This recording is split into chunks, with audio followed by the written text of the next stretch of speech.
Hello everyone, I am here to help you today. I know you use this video to fall asleep, so before that, like the video and subscribe to the channel. Also, where are you from and what time are you watching? Now get comfortable and relax. I can still remember the stifling silence of that night, the kind that settles too thickly in the air like a damp blanket. You can't shrug off the house we rented for our business. Trip loomed in the darkness, old shutters creaking in an almost rhythmic pattern. No wind touched the tall trees outside, yet somehow they seemed to sway as if caught in a silent storm. The porch light flickered, casting jittery shadows that danced across the warped wooden planks. Even before I set foot inside, something felt wrong, like the entire place was holding its breath, waiting to exhale the moment we let our guard down. I had arrived in this small town earlier that afternoon alongside my colleague who traveled with me as part of our job. We were both commercial representatives, and our work often took us to remote places where we would stay in whatever accommodation was cheap and available. This time we had booked a modest house that stood on the edge of a winding country road. It was far from the main square, which meant the streets were emptier and darker than anything I was used to. The first impression of the house was not entirely unpleasant. It was quaint in a worn-out way with a wooden exterior that showed signs of age but still possessed a certain rustic charm. There was no immediate indication of the unsettling night to come, but I remember feeling a faint unease in my stomach when I walked in. The interior smelled faintly of stale air, as though no one had lived there for quite some time.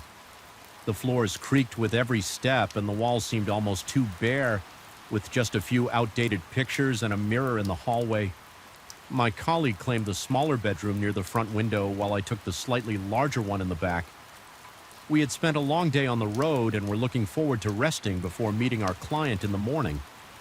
Before turning in, we decided to make a quick run to a local grocery store a few blocks away to grab a few snacks and drinks. It was during that brief outing that something began to shift. The grocery store was nearly empty. A handful of flickering fluorescent lights illuminated the aisles, but the rest remained oddly dim, as if half the bulbs had burned out long ago. My colleague and I walked through the aisles, noting how limited the stock was. It felt almost apocalyptic, seeing so many barren shelves. Still, we picked out some bags of chips, a few sodas, and some bottled water. I tried to shrug off the strange vibe I got from the store, attributing it to the late hour and my own fatigue. It never occurred to me that someone else might be watching us. When we returned to the house, we set our groceries on the kitchen table. A single overhead light cast an anemic glow, barely reaching the corners of the room. The countertops were a tired shade of yellow, and the cabinets hung slightly askew, revealing chipped paint and tarnished handles. My colleague suggested we get some rest to be fresh for the next day. I nodded in agreement, feeling a sense of relief at the idea of lying down, but that relief would be short-lived. Soon after we separated into our respective rooms, I felt a subtle vibration in my pocket. Checking my phone, I saw a text message from an unknown number. The content made my heart skip a beat. It mentioned the brand of chips I had just purchased, followed by a detail about the flavor my colleague preferred. At first, I thought it had to be someone from our circle of work contacts playing a prank, maybe a co-worker who had seen us on the road and wanted to mess with us. But my chest tightened because I hadn't mentioned that specific snack to anyone. My colleague and I had only been in that store for 5 minutes, speaking quietly about which chips we liked, trying to calm down. I walked to my colleague's door and tapped lightly. We spoke in hushed tones through the cracked doorway, both of us puzzled. He told me to ignore it, that it might be a random scam message. He half-jokingly said there must be coincidences sometimes, especially in small towns where local numbers got recycled. Despite his attempt to sound dismissive, I could hear the unease in his voice. We agreed to keep our phones on silent and call it a night. I went back to my room. The bed was lumpy and covered in old-fashioned sheets that gave off a faint scent of mothballs. I found myself lying awake, tension coiling in my stomach. It was impossible to shake off the feeling that someone somewhere had been watching us in that grocery store, or maybe even before that. My phone vibrated again, this time. The message described how I was pacing around my room looking nervous. My pulse hammered as I read the words, I stared at the corners of the ceiling, searching for any hidden cameras, any sign of tampering. Nothing my colleague mentioned from the other side of the wall that something felt off in his room too. Though he didn't go into detail, I paced some more, unsure what to do next, deciding it might be best to confront the messages directly. I typed a response to the unknown number demanding to know who it was and why they were sending these invasive texts. My palms grew clammy and a chill passed through my spine when my phone buzzed again. I hesitated before looking. The new message simply read that I shouldn't worry because everything was under control and I was better off staying wide awake at that moment. I became aware of the acute silence in the house. No sound came from the street, no hum of distant cars or passing motorcycles. Even the usual night insects seemed to have vanished. My throat felt dry and each breath took conscious effort. I wandered into the hallway thinking I might step into the kitchen for a glass of water. The corridor was darker than before, as if the single light bulb overhead had dimmed. My footsteps resonated against the wooden floor, a hollow echo that made my skin prickle as I neared the kitchen. I noticed a faint movement from the corner of my eye. The curtains in the living room, which I had left open earlier, were fluttering softly, although no draft came through the closed windows. They swayed in a gentle but unmistakable pattern as if guided by unseen hands. The pit in my stomach deepened. I turned on the light in the living room only to find the bulb flickered once and then died. My heart pounded so violently I could hear the blood rushing in my ears. In the dim glow from the kitchen, I saw the curtains come to a standstill, dropping limply back against the window frame. I told myself it had to be some quirk of the old house, maybe a vent or some gap in the wall. Desperate for any semblance of normality, I went into the kitchen and turned on the faucet to fill a glass. The handle felt stiff and the water took a few seconds to come out. It was lukewarm and the pipes groaned as if resenting my need for a drink. After my first sip, the lights overhead flickered in that fraction of a second between brightness and darkness. I saw something dart across the hallway, something tall and shadowy. I nearly dropped the glass. My heart racing so fast I thought I might pass out. I told myself it was just my imagination, a flicker of light playing tricks on me, but I sensed a shift in the atmosphere as if the very air had grown heavier. The phone in my pocket vibrated again. My fingers trembled as I read another message that water won't help, you'll stay awake anyway. My chest constricted and cold sweat broke out across my forehead. My colleague was probably experiencing the same horror in his own room. Yet we had agreed not to panic each other against my better judgment. I crept back to my bedroom, shutting the door behind me and turning the lock with shaky hands. Time crawled at an agonizing pace. Every creak of the floorboard seemed amplified. Every shift of wind outside sounded like footsteps. And then there was the bathroom sink at first. Just a faint dripping, then a heavier flow as though someone had turned the faucet on full blast. My mind raced. Had my colleague gotten up, was the faucet broken? Yet I couldn't muster the courage to step out into that hallway again. At least not immediately. I stood against the bedroom door, pressing my ear to the wood. The rush of water continued. Then it stopped abruptly. I felt a compulsion to check, if only to confirm that I wasn't losing my grip on reality. Forcing myself to turn the knob, I ventured into the corridor once more. My legs felt weak. I approached the bathroom doorway and found the light already on. The sink was still dripping droplets plinking against the porcelain. Though the faucet had been closed, water continued to ooze out. Forming a small puddle around the drain, I caught a glimpse of my reflection in the mirror above the sink. My face was pale, sweat beading on my temples, eyes wide with confusion and fear. Then my phone buzzed again, making my heart jerk. Another text checked the mirror more closely. Nausea swelled within me. I glanced up at my reflection, once again noticing how warped it looked. My features seemed subtly distorted, as though the mirror's surface was not quite flat. I stepped closer and saw the overhead light flicker, bending my reflection in ways that defied normal physics.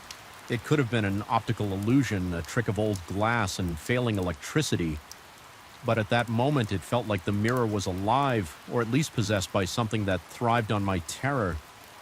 A sudden rustling sound made me spin around. The hallway behind me was empty, but I felt certain something had been there just seconds before my legs shook and my breathing turned shallow. I retreated to my room, locking the door again and pressing my back against it. The messages kept coming, though I tried to ignore them. They described my every action, how I was standing, how my breath was ragged, even the way my hands kept shaking. Whoever was sending these texts had eyes on me, or worse, they were inside my head. I couldn't decide which possibility scared me more.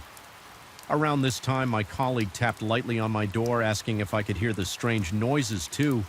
I responded that I could, my voice barely rising above a whisper.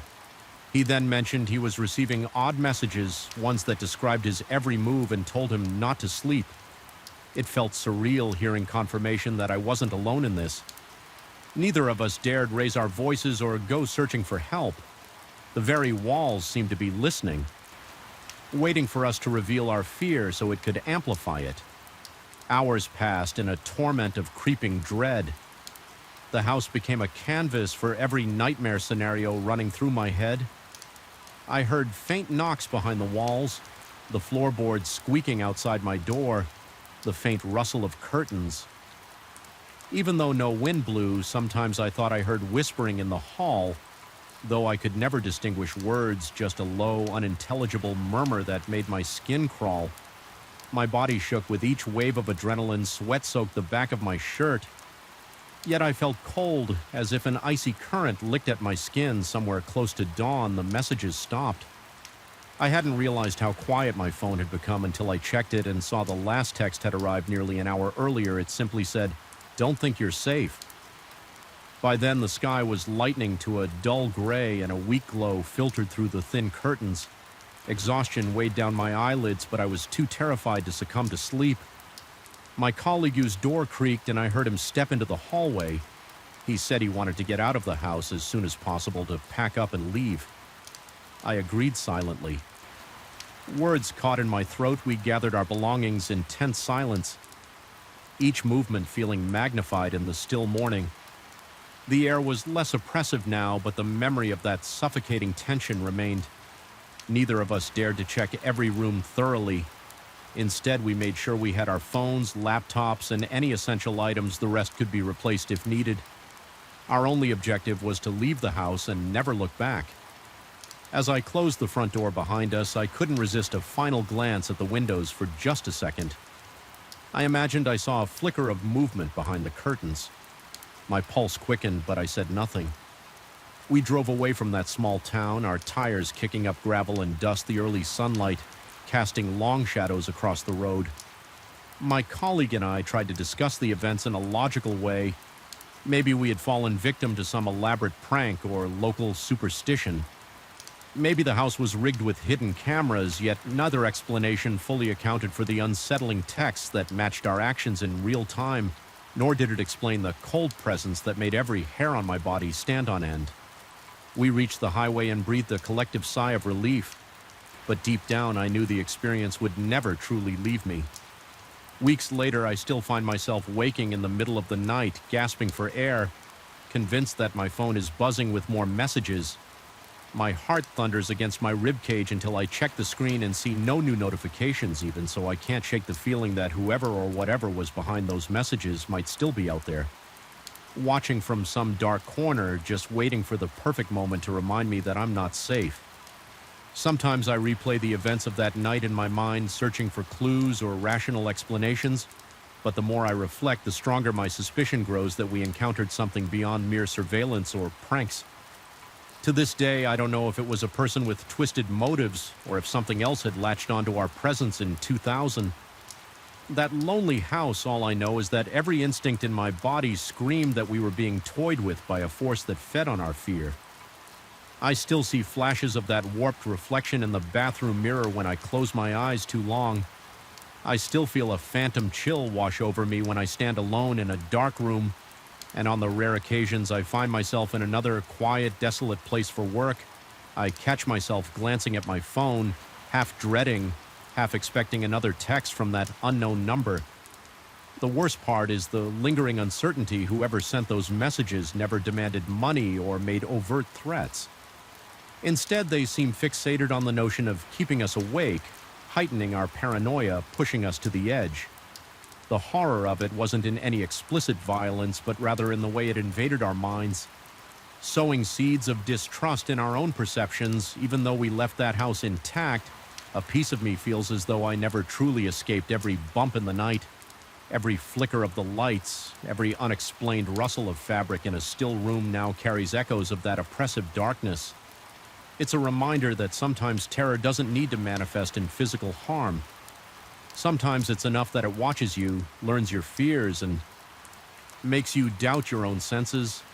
I've tried to move on, pouring myself into work, convincing my colleague that it must have been a fluke. Yet no matter how busy we stay, the memory of that night lingers, casting a shadow over every mundane action. We've stayed in countless rentals since then, and none have shown the same signs of malevolence. But whenever I encounter a flickering light or a slowly dripping faucet, my stomach tightens with dread. I recall the way the curtains moved on their own, how the house's silence turned suffocating, how the texts knew precisely what we were doing in real time. Even now, I keep my phone locked away when I'm alone at night. The idea of another unknown number lighting up the screen is enough to make my hands shake. Despite all logic telling me it couldn't possibly be the same presence, my instincts remain on high alert. And in those solitary moments just before I drift off to sleep, I sometimes sense a faint prickling at the back of my neck, as if unseen eyes are studying me from a corner I refuse to acknowledge. Deep inside, I realize the fear may never fully subside. It's a burden I carry with me, a reminder that there are places and forces in this world that exist just beyond our comfortable understanding. At the end of it all, I'm left with an unsettling truth. There are horrors we can't explain, terrors that don't rely on bloodshed or open violence. Sometimes the simplest act of observation of someone or something observing us can prove more harrowing than any physical threat. Because in that silent gaze and those messages that know our every move lies the ultimate assault on our minds. We become our own worst enemy, questioning each sound, each shadow, each flicker of light, until reality itself feels like it's unraveling. And in my case, I'm still not certain it has finished unraveling. There is no tidy conclusion, no definitive answer. All I have is that gnawing doubt, the knowledge that some things linger in the darkness long after sunrise. So I continue my travels, meeting new clients in new towns, always a bit more guarded, always glancing over my shoulder. The memory of that old house in the small town stays with me, a permanent scar etched into my thoughts, a constant whisper that warns, remain vigilant, because sometimes in the hush of the night, the phone still vibrates without reason. And for a heartbeat, I convince myself it's them again, whoever or whatever they were waiting to remind me they never truly left. I don't know if that moment will ever come, but the anticipation alone is enough to keep me awake, staring into the darkness, listening for sounds that may or may not be there, and that in its own twisted way is a horror I can't escape. I still remember how the stale air of that old office seemed to cling to my skin the moment I stepped inside. The corridor walls were painted in a dull shade of gray that felt more like a warning than a choice of decor. My pulse quickened, and I couldn't explain why something about that place felt wrong from the start, as if it were quietly protesting my presence. I told myself it was just the pressure of starting a new assignment. After all, I was only supposed to spend a few nights here cleaning and organizing outdated hardware. It was a straightforward IT gig, one that in theory shouldn't have been terrifying at all. My name is Eric, and I usually work as a freelance IT analyst. I go from company to company, troubleshooting servers, decommissioning old hardware, and taking care of tasks that require some technical know-how and a willingness to do the dirty work. Most of the time, I don't mind the quiet, solitary nature of the job, but there was nothing normal about this building. It had once housed a major corporation's administrative offices. They had downsized years ago, leaving behind a dusty labyrinth of empty cubicles and abandoned conference rooms. When I took this assignment, no one told me about the rumors on my first day while hauling old monitors to a storage closet. A couple of the building staff members mentioned something about the top floor, the one with the decommissioned meeting rooms. They told me that people sometimes heard heavy footsteps at night and doors banging for no reason. Some referred to it as the presence upstairs, giving me grim looks when they talked about it. Others simply joked that I should never wander there alone at night, although they didn't look like they were kidding. I tried to laugh it off. After all, I was a rational man who dealt in cables, hard drives, and system code. Not in ghost stories that changed on the second night I worked there. I needed to reboot one of the older servers that was still active, so I stayed past midnight. The entire building seemed to exhale emptiness, every corridor, a tunnel of darkness lit only by a few flickering fluorescent lights. My shoes echoed with each step, and I couldn't help but notice a faint odor in the air, a mix of old carpet mildew and something accurate I couldn't identify as I walked to the server room, which was inconveniently located near the stairwell leading to the top floor. I heard a distinct thud from above. It sounded like someone dropping a heavy box. My chest tightened. The thud repeated more rhythmically this time, like footsteps pacing back and forth. I told myself it was just the creaking of old architecture, or perhaps the building's ventilation system. Yet my heart pounded so hard that I had to stop and catch my breath. Once the server reboot was complete, I decided to finish up quickly. I was almost out the door when I heard a door upstairs slam. It was abrupt and violent, echoing down the stairwell. I felt my stomach twist, my body tense, sweat forming at my temples. My instinct was to run, but I forced myself to remain calm rationally.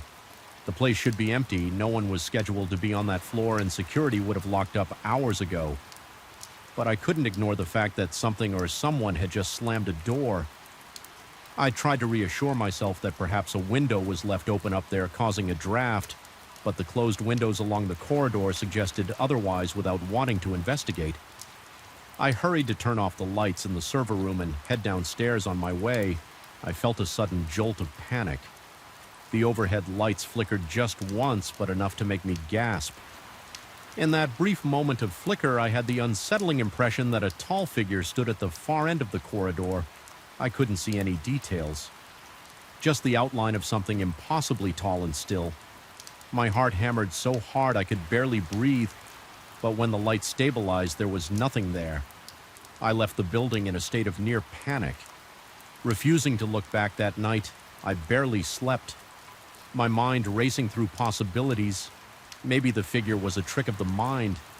Caused by exhaustion, I told myself I needed to get more rest, to stop letting old ghost stories invade my thoughts. But the next day, when I confided in a coworker what I thought I had seen, she recounted rumors of a tall, shadowy presence that several employees had glimpsed.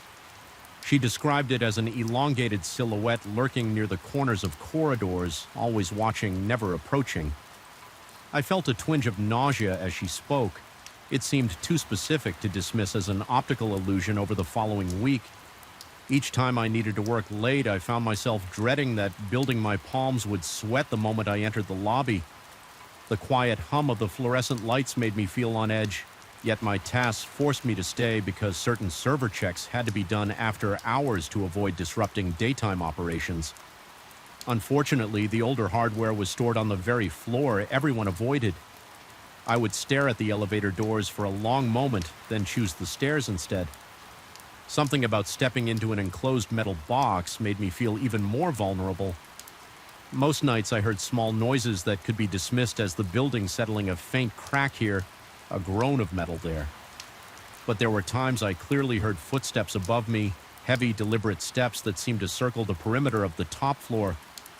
Whenever that happened, my chest tightened and I'd break into a cold sweat. My mouth would go dry and I'd wait, half holding my breath, hoping the sounds would stop. Often they did, but the silence that followed was sometimes worse. It felt like waiting for the next heartbeat of something enormous and hidden. One night I tried to bring a coworker upstairs with me just for company. She insisted she was too busy with her own tasks. I nearly begged her, but ultimately I went alone. I recall gripping the rail of the staircase so tightly my knuckles went white. The corridor lights flickered more than usual. My ears seemed hyper-aware of every little sound, the faint buzz of electricity, my own shoes scraping the floor and the blood pounding in my ears. When I opened the door to the main corridor of the top floor, I felt an immediate urge to flee. The atmosphere was thick, as if the air itself carried a menacing weight. I could smell that acrid scent again, some cross between burnt plastic and decaying drywall. My stomach churned and I swallowed hard, determined to get my job done. Fast as I moved to collect some old routers from a dusty room, I caught something in the reflection of the glass wall that separated this room from the next.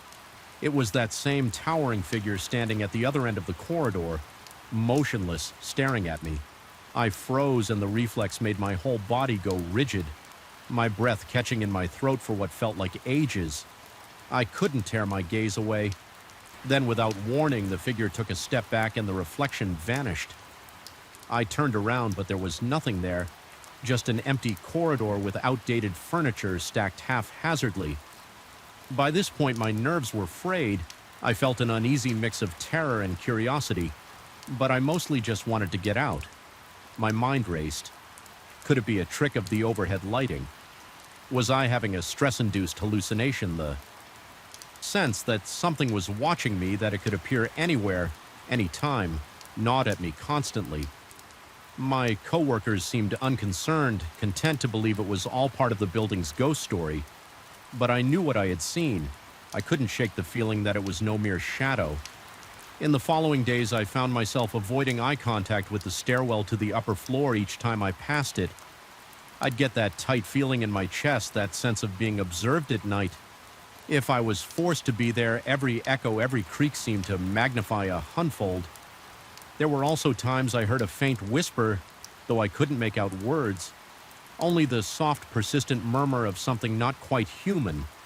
My body would respond with a surge of adrenaline, heart slamming against my ribcage, limbs going clammy.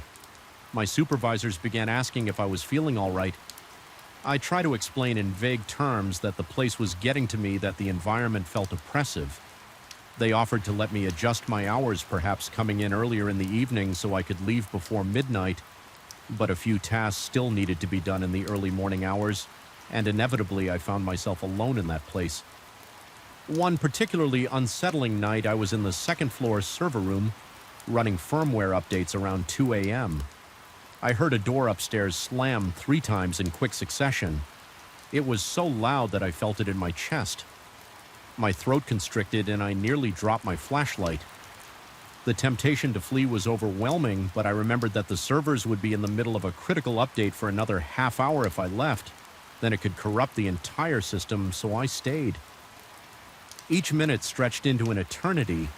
The next few minutes passed in eerie silence, and I almost convinced myself that maybe the wind had blown through an open window. Then directly above my head, I heard what sounded like rapid footsteps running across the floor. They paused near the edge of the corridor right above me before dashing back in the opposite direction. My breathing was shallow, my heart slamming like a drum. I couldn't understand how any living person could move that fast, that frantically in an otherwise empty floor. When the firmware update finally completed, I grabbed my things and headed downstairs toward the exit. The hallway lights flickered again. My entire body quaked with dread. I heard a faint scraping sound like nails dragging across metal echoing from the upper floor. I had to fight the primal urge to run in that moment. It felt as though the building itself was alive, demanding my fear as payment for trespassing. My pulse pounded in my ears and my vision tunneled. By the time I made it to the front door, my hands were shaking so hard that I struggled with the keycard. Finally, the lock clicked and I stumbled out, gulping fresh air like a drowning man. After that episode, I seriously considered quitting. I told the temp agency the project was beyond my scope, but they insisted the client was pleased with my work and offered me a raise. If I stayed on just a bit longer, they needed the final inventory and hardware disposal plan against my better judgment. I agreed, but I resolved to never venture upstairs alone at night. Again, a few evenings later, circumstances forced me to break that promise. A series of system errors required manual restarts, and these errors always came at the worst possible times at around 11:45 p.m. I found myself standing in front of that damn staircase again, telling myself I could do this quickly and get out. My mind was in a battle with my adrenaline. Every sense was heightened and the building felt unnaturally still. Climbing the stairs, I kept seeing movements in my peripheral vision, shadows flickering just beyond my line of sight. My skin prickled with goosebumps and my heart hammered in my chest. The corridor on the top floor was darker than usual, a few lights completely out. Leaving long stretches of darkness, I used my flashlight, but it seemed to illuminate only a narrow path, leaving the rest of the corridor in suffocating gloom as I approached the final conference room. The door creaked open on its own. My breath caught in my throat. The darkness beyond that door felt alive, a tangible force pressing against my senses. Then I heard something, a guttural rasp, as though someone or something was struggling to breathe. My legs nearly gave out beneath me, but I forced myself forward, pushing the door fully open with a trembling hand inside. The air was colder than the rest of the floor, and an unrelenting sense of being observed weighed heavily on me. I shone my flashlight around, and that's when I noticed the reflection in the large glass panel at the back of the room. The tall figure stood there again, looming impossibly high. My chest constricted as I watched it raise what looked like an arm far too long to be human. My entire body seized in panic. I wanted to scream, but my voice seemed locked inside my throat. I stumbled backward, tripping over a pile of cables, flashlight clattering on the floor in the frantic moment that followed. I scrambled to pick it up, flicking the beam wildly around the room. The figure was gone. I wasn't sure whether that was more comforting or more terrifying. Something inside me broke at that moment, and fear gave way to a jolt of desperate determination. I ran out of the room, slamming the door behind me, and sprinted down the corridor. My lungs burned and my vision blurred with tears of pure terror. It felt as though the building itself pulsed with malevolence, each step echoing a fraction of a second too late, as if something followed in perfect mimicry. By the time I reached the stairs, my knees wobbled and I nearly collapsed. I forced myself down step by agonizing step, feeling as if I was descending into some other realm rather than escaping it. When I finally burst into the ground floor lobby, I was shaking so violently that I could hardly function. My mind raced with questions: was that entity real, or had I gone mad from stress and lack of sleep? Why did it watch me, and why did it lurk in reflections? The uneasy possibility that it was feeding off my fear noted at me. I left that night and never returned alone. I negotiated daytime-only shifts, strictly refusing any nighttime assignments. My supervisors weren't thrilled, but they allowed it, possibly seeing the terror etched on my face whenever they asked about the presence upstairs. I'd only say I wanted no part of it. Even recalling the memories makes my heart pound. Eventually, the job ended. I completed my tasks, signed off the inventory, and moved on to my next contract. But the echoes of that building have never left me to this day. I'll catch myself glancing at reflective surfaces in unfamiliar corridors, half expecting to see that impossibly tall shape. Standing there watching sometimes at night, I'll hear noises in my own home that remind me of those footsteps pounding overhead. I'll bolt upright in bed, breath-ragged heart hammering until I remind myself where I am. Yet a nagging doubt remains. Did I escape that presence, or did it follow me? I can't say for certain. All I know is that whenever I recall the stale air, the flickering lights, and that looming silhouette, a chill crawls down my spine that no amount of reassurance can erase. I survived that place physically unscathed, but a lingering unease haunts me. A piece of that old office is lodged somewhere deep in my mind. Sometimes I wonder if the darkness I encountered was simply a reflection of my own stress and anxieties, or if in fact that building concealed something far more malevolent than a haunted legend. Either way, I haven't found a definitive explanation, just a lasting dread. And whenever I hear a door slam or see a flicker of movement in a corridor, I can't help but remember that place and its silent watcher waiting in the shadows. I used to believe that the quietest hours before dawn held a sort of solemn beauty. I was convinced there was something almost spiritual about existing in a space that was usually crowded and chaotic, only to find it deserted and silent. That changed the night I heard a whisper echoing from the men's locker room when there was no one else around. Ever since then, the silence in that 24-hour gym has taken on a menacing edge, and I can't walk through those heavy glass doors without feeling my heartbeat rattle my entire chest. I had signed up for the gym membership during a promotional event, lured by the promise of modern equipment and the convenience of being able to go whenever I liked. At first, I was thrilled by the idea of midnight or early morning workouts because my schedule was unpredictable. Sometimes I'd be free at midday, other times at midnight, so the flexibility was a gift. I felt like I had the place to myself when I trained at 2 or 3 in the morning. There were no cues for machines, no loud grunts from the weightlifters, no strangers hogging the squat rack for a few weeks. This arrangement seemed ideal until the strangeness began with subtle, almost dismissible signs. I remember the first time I noticed something was off. It was an ordinary night or so. It seemed I had arrived around 1 a.m., the automated doors giving their usual mechanical hiss as I stepped into the artificially lit reception area. The overhead lights were a sickly yellow, and despite the immaculately cleaned floors, I detected the faint smell of disinfectant that always hung around the front desk. Usually I'd see maybe 1 or 2 other people on the treadmills or elliptical trainers, but that evening the place appeared deserted. I had my earphones in, hoping to keep myself motivated through a long cardio session as I climbed onto a treadmill. I felt a slight chill.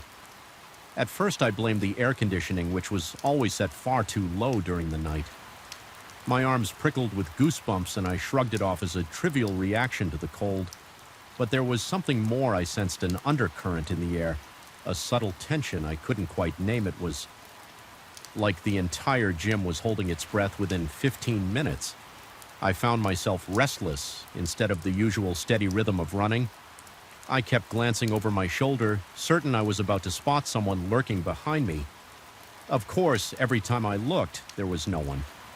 Only the dim reflection of my own figure in the floor-to-ceiling mirrors and the uniform rows of equipment. The overhead lights flickered once or twice, but I told myself that was just faulty wiring. By the time I finished my run, I was drenched in sweat and more fatigued by nervous tension than by actual exertion. The next odd occurrence happened a few days later. I was wrapping up a shoulder workout around 2:30 a.m., moving from the free weights to the stretching area. The silence was all-encompassing, the only consistent sound being the dull hum of the vents pushing out that icy air. As I lowered myself onto the mat to stretch, I heard an odd patter. It was like the shuffle of feet on the rubber flooring. I paused, heart-thudding, and scanned my surroundings empty again. Still, the sound continued for a second or two, then stopped abruptly when I got up to investigate. Walking around the rows of machines, not a single person was in sight. Part of me reasoned I might have heard my own footsteps echoing, or maybe an old ventilation pipe was responsible, so I forced myself to move on. Attributing it to my imagination, it was a couple of weeks later that I encountered the voice that night. I was more tired than usual, having worked a late shift. Still, I felt compelled to fit in at least a short workout. I arrived just after 3 a.m. The overhead lights were half-dimmed, casting long, unsettling shadows across the weight machines. There was a different smell lingering in the air. It reminded me of damp towels that had been left too long in a corner. Musky, faintly sour, and not at all comforting.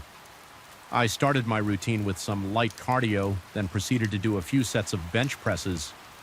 Midway through my last set, I realized I was unbelievably thirsty.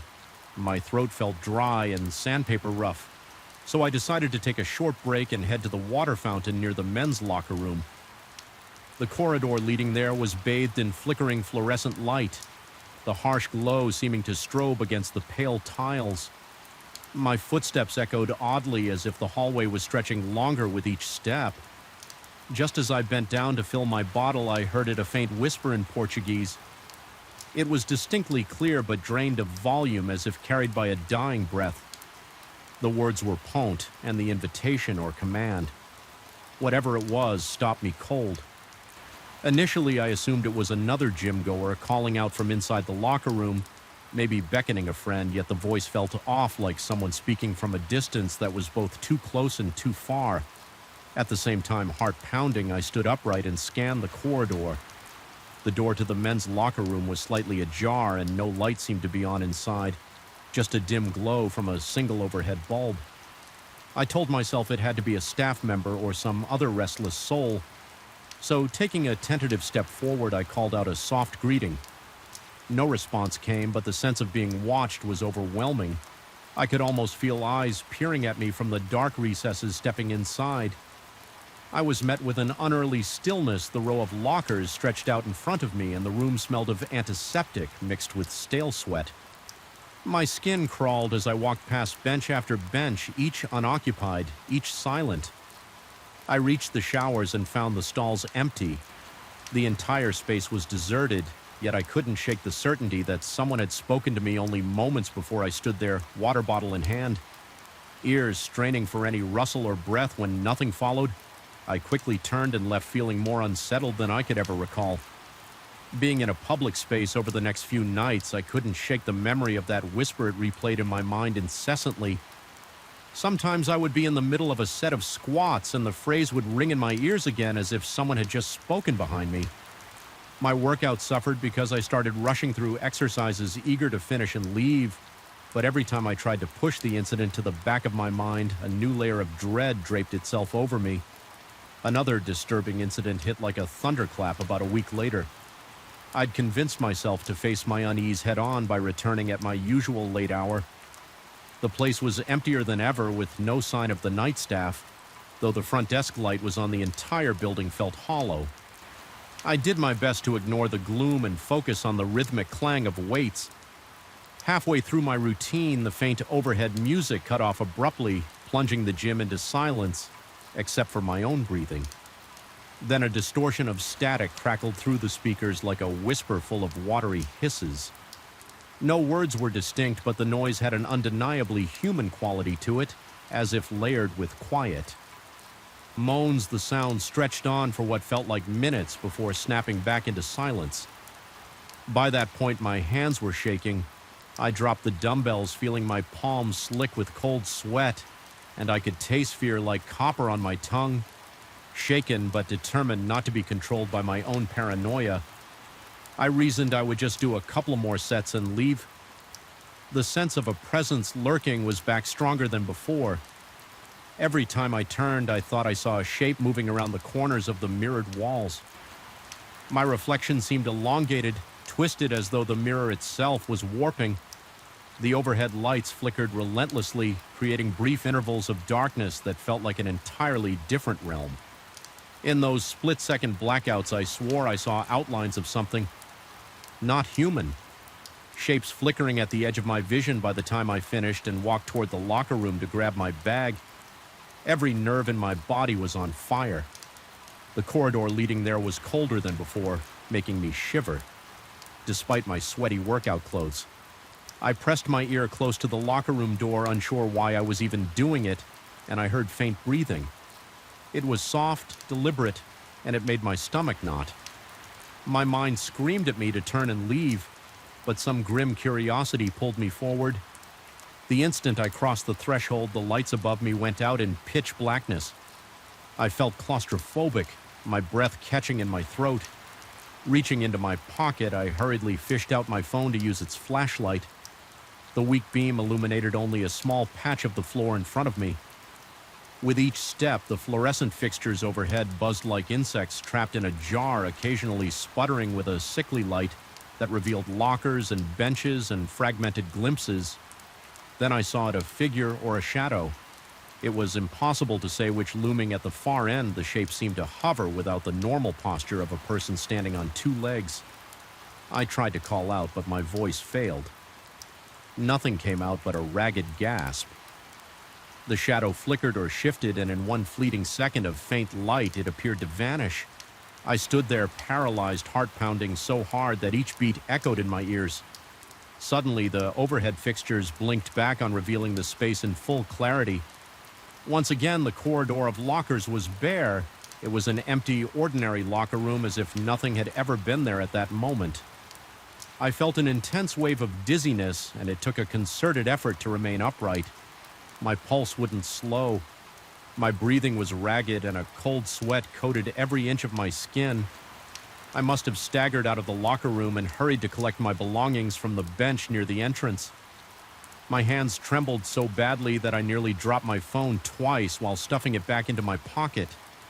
My only coherent thought was to get out of that building, out into the safety of the night air.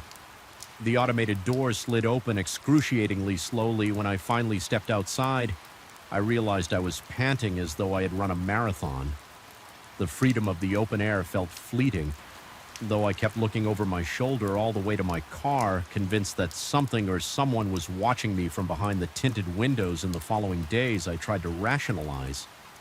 I told myself it was stress, or that my imagination had run amok in the echoing emptiness of the gym. Maybe I was overtired, or maybe the new supplements I'd been taking had triggered jitters or hallucinations. But late at night, as I lay in bed, images of that shadow and the echo of that disembodied potentate consumed my thoughts. I felt trapped in a spiral of dread, and I couldn't dislodge the fear that there was something malevolent in that place, something that thrived in the silent hours. Eventually, I confided in a friend who also happened to be a personal trainer. I avoided direct quotes as much as possible, telling him indirectly that I had experienced some deeply unsettling encounters and that I was questioning my own sanity. He offered the typical logical explanations about faulty electrical systems, echoic chambers, and the impressionable nature of the mind in a polite but concerned way. He suggested maybe I should work out during the day at least until I felt more comfortable. Part of me felt relieved to hear him say these things. It validated that the rational side of me could still attempt to find normal explanations. A few weeks passed, and I mostly avoided the gym at night, opting for afternoon or early evening sessions. The facility was busier than filled with everyday noise and the mundane hustle of people rushing to complete their routines. I started to feel safer. However, my schedule eventually forced me into another late-night session, and the moment I stepped through those doors, the memory of that suffocating tension washed over me. I stayed hyper-aware of my surroundings, listening for any odd sounds or whispers. The place was quiet in all the wrong ways. I tried to keep my workout short. Intention was to do only a couple of exercises and leave. After finishing the last set of bicep curls, I inched toward the corridor where the water fountain was located. Although I felt reluctant, my thirst was overpowering. The fountain's trickle sounded unnaturally loud. A soft metallic gurgle that echoed down the hallway as I took a sip. That same Portuguese phrase reverberated in my mind. My heart thumped so hard I felt a tremor in my ribs. The men's locker room door was open just a crack, but the darkness beyond felt like a living, breathing thing. I experienced a strange magnetism pulling me there, but I resisted. I turned away, refusing to let my curiosity lure me inside the entire time. I had the uncanny feeling that someone or something was behind that door, quietly urging me to come, and a wave of revulsion passed over me, and I left without even returning my towel to the rack. My only intention was escape, no matter how cowardly I felt now whenever I passed by the gym late at night. I can't bring myself to go in. Even seeing those lights glowing in the glass front triggers a tightness in my chest. I keep remembering the subtle shift in the air, the scratching static in the speakers, and that formless shadow I nearly walked into. Worst of all, I recall the voice that sounded both near and distant. Paunt on the memory is enough to send chills drilling into my spine, and I have no rational explanation that can soothe the dread it planted in my mind. Sometimes I ask myself if I was singled out, or if others have heard it too. Since it all happened, I haven't spoken about it much, and the gym staff never bring up anything unusual. It's almost like there's a silent agreement to ignore the eerie atmosphere that descends at night, or maybe no one else has experienced the same level of horror. I still find myself wondering if there really was an entity there, feeding on fear, or if my mind twisted normal occurrences into something horrifying.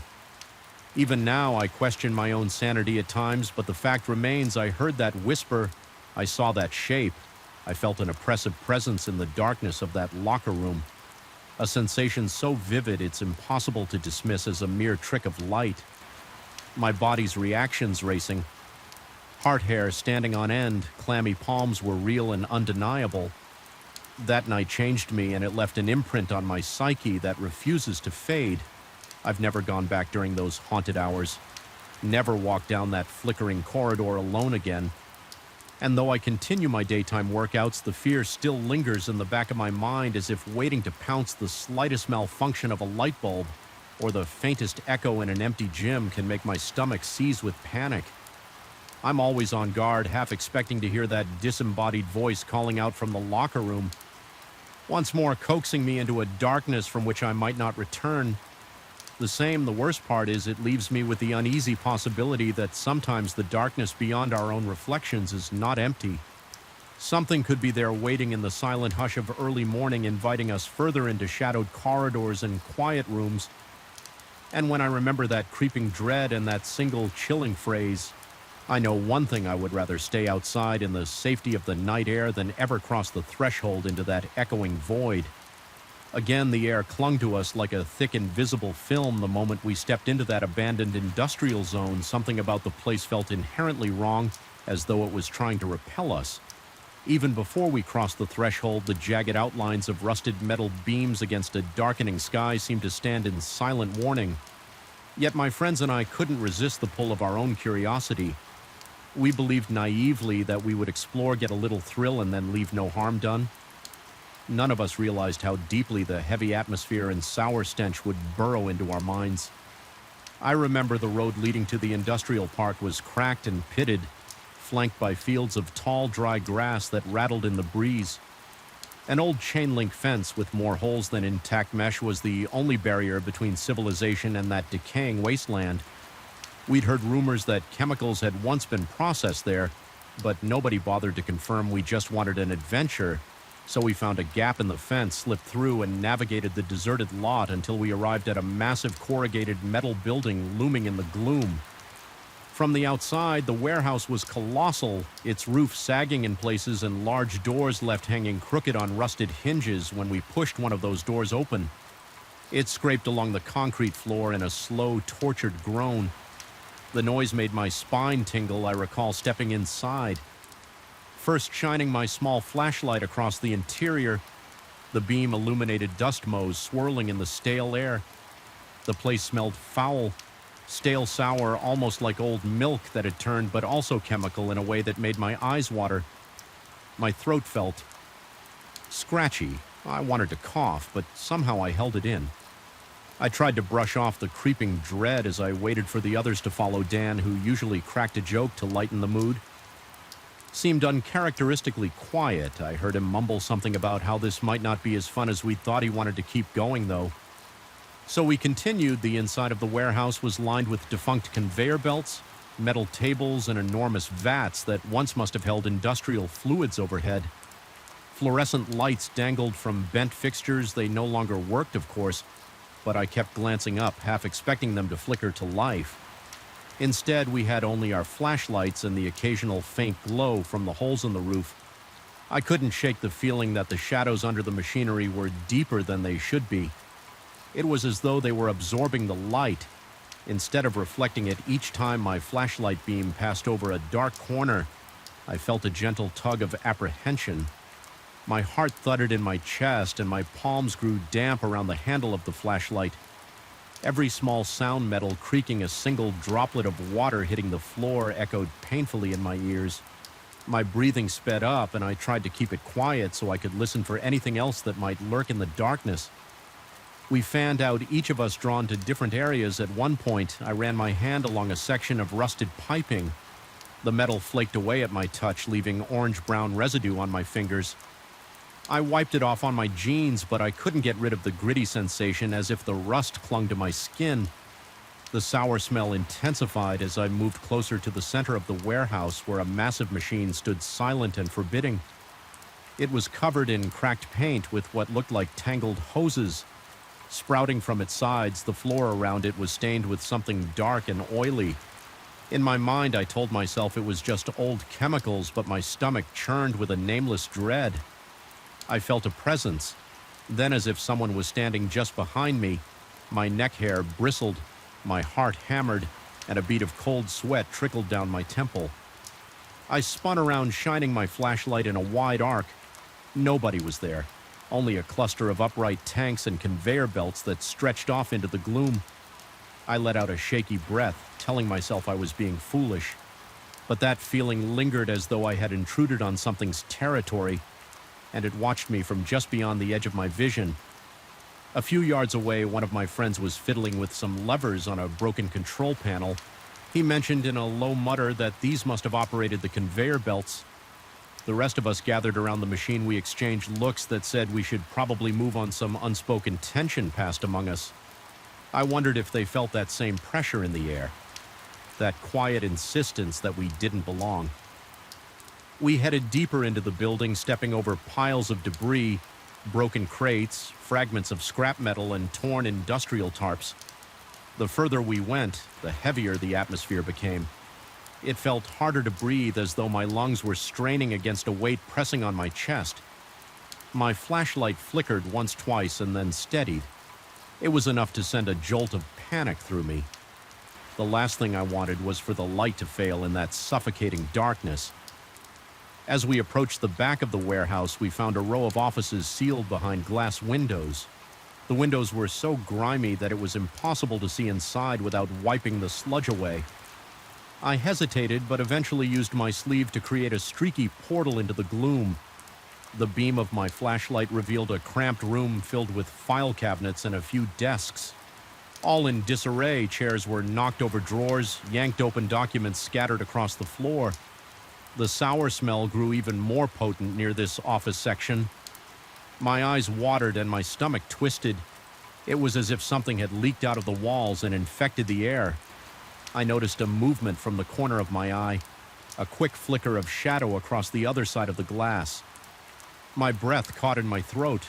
My pulse slammed in my ears. I jerked my flashlight toward the spot, but there was nothing. Just the ghostly reflection of our group in the grimy glass, looking far more nervous than we had upon arrival. I tried to tell myself it was just a trick of the light, yet I couldn't shake the crawling feeling on the back of my neck. We left the offices behind, deciding it was time to circle around and head for the exit. We hadn't been inside for more than 30 minutes, but it felt like hours. My mouth was so dry I had to swallow repeatedly to keep from gagging. Another friend mentioned in a tense whisper that the smell was getting worse instead of dissipating. He wondered if there might be chemical spills deeper in the building. Someone else suggested we leave right then, but curiosity still battled with our unease. We pressed on, hoping that taking a complete loop around would feel less like we'd run away in fear. With every step, the sense of being watched multiplied. The enormous machines, silent and immovable, seemed to loom larger, as if alive in their own menacing way. The shadows, thick and almost tangible, seemed to pulse with an unseen energy. My breathing grew ragged and every muscle in my body felt tense. Each breath carried that acrid tang, burning my nostrils and coating the back of my throat. The corridor we entered next was lined on both sides by tall racks that once held equipment or spare parts. Now most of them lay toppled. Their shelves empty or strewn with debris. My flashlight revealed twisted shapes that looked like they had melted, congealed into lumps that defied easy explanation. A sense of dread settled in my stomach. Cold and relentless. Was this the result of some chemical reaction or something else entirely? As we neared the exit, one of us suggested we regroup and calmly walk the rest of the way without splitting up.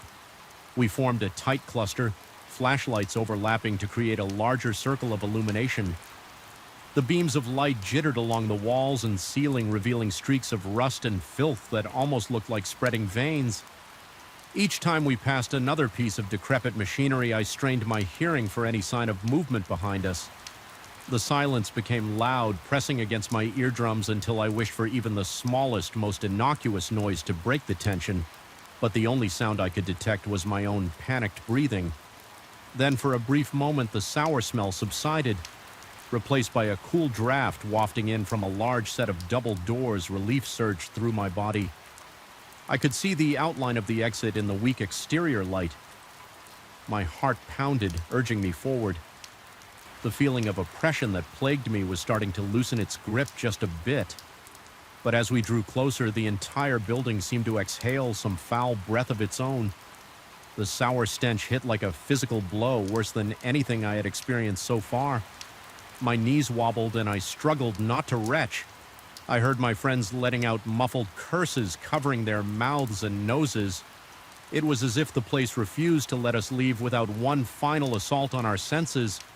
A wave of nausea hit me so hard I had to lean against a rusted support beam. My flashlight dropped clattering to the ground and rolling a few feet away. The flashlight's beam landed on one of the broken machines, illuminating the space beneath it. In an odd angle, for a second, I thought I saw something move there, some shape that was not part of the machinery. My vision blurred and I blinked furiously. The shape looked almost gelatinous. Quivering in the half-light, it seemed to vanish the instant I tried to focus on it. I forced myself upright. Ignoring the shakiness in my limbs, I retrieved my flashlight and rejoined the group. No one spoke directly, but I caught the stark fear in their eyes. We knew without words that we had to get out. We made a final push toward the exit, refusing to let ourselves be defeated by panic. Yet my heart hammered in my chest and my breath came in ragged gulps.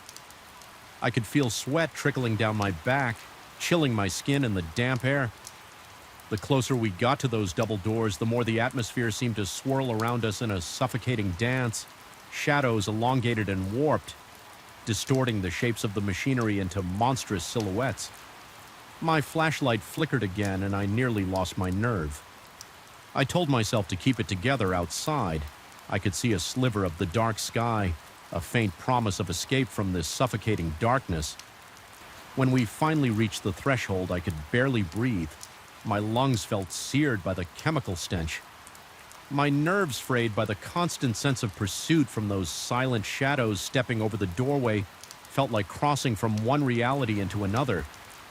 The night air was cold, but it was a blessing compared to what we had just endured inside.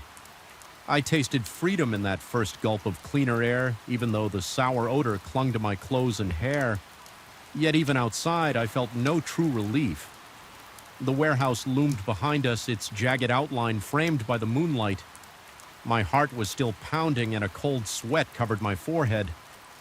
I found myself turning around, shining my flashlight back at the open door. For a moment, I thought I saw a faint movement within, as though something receded deeper into the darkness. It left me with a spine-tingling certainty that the place housed a presence far beyond our comprehension. One of my friends remarked that it was time to head home. Another added, we should never return. There was an undercurrent of mutual agreement. In the group, we began to walk away, our flashlights bobbing in the night, but the sense of being followed lingered as if the dense air from the warehouse had latched onto us. I kept glancing over my shoulder, heart racing each time I imagined a flicker of motion in my periphery. Once we reached the gap in the fence, the night breeze gained some freshness. My eyes stung from the strain of tension and my hands trembled. I was sweating. Despite the cool air, we slipped back onto the deserted street, each step feeling both urgent and numb. I realized my entire body was covered in goosebumps and my nerves felt raw in that quiet. I replayed every unsettling moment in my head, asking myself if I had truly seen those shifting shadows, or if my mind had conjured them in the throes of fear. We parted ways without ceremony, each of us carrying that intangible weight back to our homes. Once I stepped inside my room, I dropped onto my bedclothes, still damp with sweat, and reeking of that sour stench. My mind wouldn't shut off the images of the dark warehouse corners. The ghostly flicker of movement and the oppressive silence haunted my thoughts. Each time I closed my eyes, I felt that presence near me, lurking in the recesses of my imagination, or perhaps somewhere else. My skin prickled with unease. Sleep eventually overtook me, but it was restless. I dreamed of endless corridors stretching from that warehouse, each one leading deeper into gloom. And every time I turned a corner, I sensed a form slithering just out of sight in the dream. My footsteps echoed off distant walls as I ran in slow motion, my heart pounding so violently I thought it would burst when I jerked awake. My body was slick with sweat, my breath coming in gasps. The darkness in my bedroom seemed thick, but at least I knew I was far from that cursed place. I tried to discuss the experience a few days later with Dan in an effort to make sense of it. He brushed it off lightly at first, then admitted he had been feeling an odd paranoia. Since the night we explored, he didn't go into detail. Just a vague mention of being unable to sleep well and seeing things in the corners of his eyes. I confided I was experiencing the same anxieties. We agreed without hesitation never to return. Neither of us wanted to find out if the intangible presence could manifest itself more concretely. Even now, I can't fully explain what we encountered in that abandoned industrial zone. Perhaps the chemicals left behind played tricks on our senses, warping our perception and conjuring hallucinations. Or maybe there was something else, some force that had claimed the warehouse as its domain, feeding on the fear and curiosity of unwary visitors. I can't decide which explanation scares me more. The days and weeks that followed were marked by sporadic waves of claustrophobia and an abiding sense that I was being observed. My imagination or whatever had latched onto me refused to grant me peace at night. When the wind howls outside, I sometimes catch a whiff of that sour odor and my heart kicks into overdrive. My palms get slick and a chill spider walks up my spine. It's enough to send me reeling back into the memory of that dismal, reeking corridor. Yet the strangest part is that none of us ever reported any physical ailments beyond the lingering psychological horror. No mysterious illnesses, no rotting shoes from chemical spills, no tangible proof that the place had harmed us physically. The only residue was mental, a wedge of dread lodged deep in our minds. Sometimes late at night, I wonder if that intangible presence found a way to follow us home. Silent and invisible, waiting for the right moment to make itself known. I've kept quiet about the incident for the most part, only discussing it with those who were there. We have a mutual unspoken pact that we will not entertain the idea of exploring abandoned sites anymore. Not because we fear broken floors or tetanus-laden nails, but because there are places in the world where the veil is thin, where something beyond reason or science might lurk. I'm not the same person I was before that night. My nerves are more afraid. My sense of security always under question. I don't look at shadows in the same way. Even the simplest shapes cast on walls can set my pulse racing if I'm not careful. And whenever I catch that sour tang in the air, even if it's just a passing whiff from some distant chemical, I find my thoughts dragged back to the towering rusted machines and those unseen eyes in the darkness. The memory sends shivers through my body, reminding me how utterly powerless I felt in the end. I suppose I'm grateful we managed to leave that warehouse physically unscathed, but the mental scars remain etched into the corners of my subconscious. Sometimes in the late hours of the night, I question whether the worst terror is the one that never fully reveals itself, that stays hidden. Just out of sight, drifting on stale air and waiting the unknown can make any shadow ominous, any unexplained noise a threat, and any foul stench a silent promise of something far more disturbing lying in wait. I've kept this story to myself long enough that it feels like a permanent secret, whispering incessantly in my ear whenever I let my guard down, and though I try to rationalize it, chemicals, old machinery, and overactive imagination, there's a piece of me that knows the truth lies beyond those surface explanations. Something was there, something hungry or angry or simply alien. It reached into my mind that night, left a fingerprint of dread, and ensured I would never forget the way my heart thundered in my chest when it felt like we were trespassing on forbidden ground. We never did return, and I have no intention of ever stepping foot in that forsaken building again. Even the memory of the air thick with that nauseating stench is enough to make my mouth go dry and my pulse accelerate. Sometimes in my quieter moments, I wonder if that presence still waits among the rusted machines shifting in the darkness, listening for the sound of intruders. And if it does, maybe we're the lucky ones. Maybe it was never meant to be seen or understood, but the knowledge that it exists or might exist is enough to keep me on edge whenever I pass by an old decrepit structure, because once you feel that oppressive air and sense that living darkness pressing against your mind, there's no return to blissful ignorance. You carry the fear with you, tucked away like a foul secret, haunting you. With every breath, I first sensed something was wrong on the day I walked into that narrow, dimly lit hallway. The stale air clung to my skin and an inexplicable chill ran down my spine. The moment I turned the key in the apartment door, something about the building's silence felt unnatural, more like a hush forced upon it than a peaceful quiet.